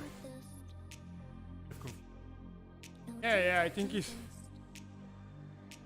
Oh, sorry, Lucas. Is it Jeff Mike that's cutting off, or is it my Mike? My name is Jeff. Yeah, it's just, I don't know the exact science, but when you go negative in calories, you're putting stress on the body. And the most easy way to see it is, you know, and just imagine if your body thinks, this is the last food we're gonna get for a long time. You know, you don't want to burn it. You will store it, and your body just gets very efficient. Will most likely be more efficient with burning fats, but being very conservative, and it will also make you slow. And when you get in a ketose kind of state, also very much linked to depression. That's not good. But that's, you know, eating a lot is so important.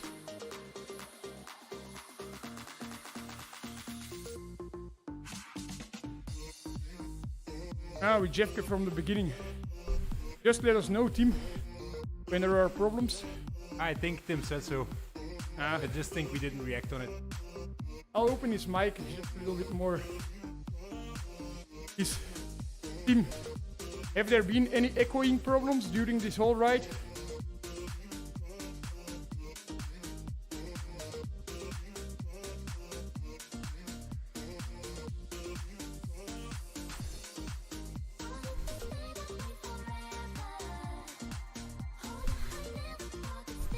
Maybe it's better now. We'll see.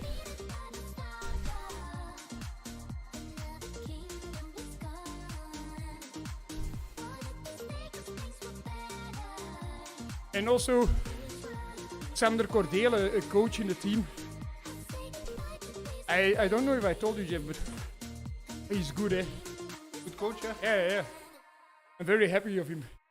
He's very much aware of what every single athlete in the team is doing. That's impressive also, already. Also, you know, not athletes coached by him. Yeah, but that's impressive if you know what everyone is doing. He would know. 30 guys, eh? He would know on a race day, hey, you have 6 hours to move. It will be hard. You know? Yeah. He Looking at will the not schedule. know, you have 2 hours recovery and you 1 hour. But he will notice You have a training he day has after. 2 hard sessions leading up to this race. Yeah. So what is his intention in this race? I That's told impressive. him, That's impressive. Only that, that's already impressive.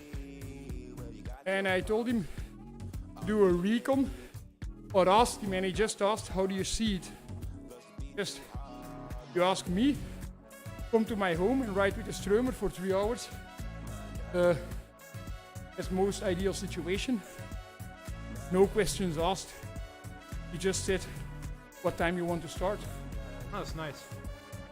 Very good. But he explains training in a very interesting way.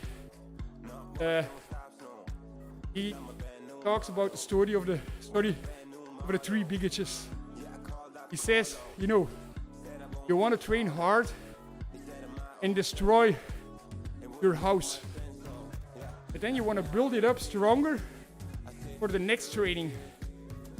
That you can destroy it again to make it even stronger. Mm-hmm. But when you don't rest in between, hey, you can look at it Your that house way. isn't finished yet. You need time to build up that house again. And if you don't rest long enough, not enough recovery, your house will be broken more easy than beforehand. Yeah. Makes sense? Yep. And also, if you don't eat enough, if you made a wooden house and you don't eat, there are no stones to build a stone house, or even no wood left, yeah, you cannot rebuild a house. Just need nutrients, just need carbs, protein, and fats to build that house. You know, you need a wooden stone house with, how is it called, cement Yeah. in between. You mix it up with some fats, and you need all the stones and the different parts to build that strong house. Yeah, and you need more stones than you need cement. Yeah, But if you go deeper into the analogy, yeah, you yeah. need more stones than you need cement. So But you need carbs. you need a lot of carbs, but you also need a little bit of cement to glue the carbs together. Yeah, but it's an interesting insight, eh? If you look Yes. at it. It's a good way to look at it. I think for a lot of athletes, it's easy to understand that way. Yeah, the only problem is when you build it at house. You're not a bigot. So when you build it at house, stone house, They're finished. that's standing there, They're finished. you have to train, you know. You cannot say, okay, it's here, so next race is 2 months from now, I'm ready for it. Yeah. Bit like a battery. You know, if a battery is, you just leave it there, running out. Yep. Like it would be like a smart battery that gets better every time you drain it. Actually, it is like that. First time you charge your battery, yeah, but no, like the first use, it's not good. It gets better like after 3 times charging. And if you properly decharge it, like there are tutorials on YouTube, like you have to decharge it until 20% and then recharge it till 100 the first time, things like that. You would think right now they already have software in place. Phones. The first time your battery is at 0, actually at 20. You know what I mean? Yeah. You would think that they already have some good software for that. Not easy. It's not hard to write something like that. But you do know that you have to keep your battery at 50% actually. Yeah, but if you have a new phone, it's not hard, because the evening still 50%. Yeah, but then it's actually not good to charge it to full. Like, So just leave it there. so this was the stream. We're out. We're out. Bye. Bye.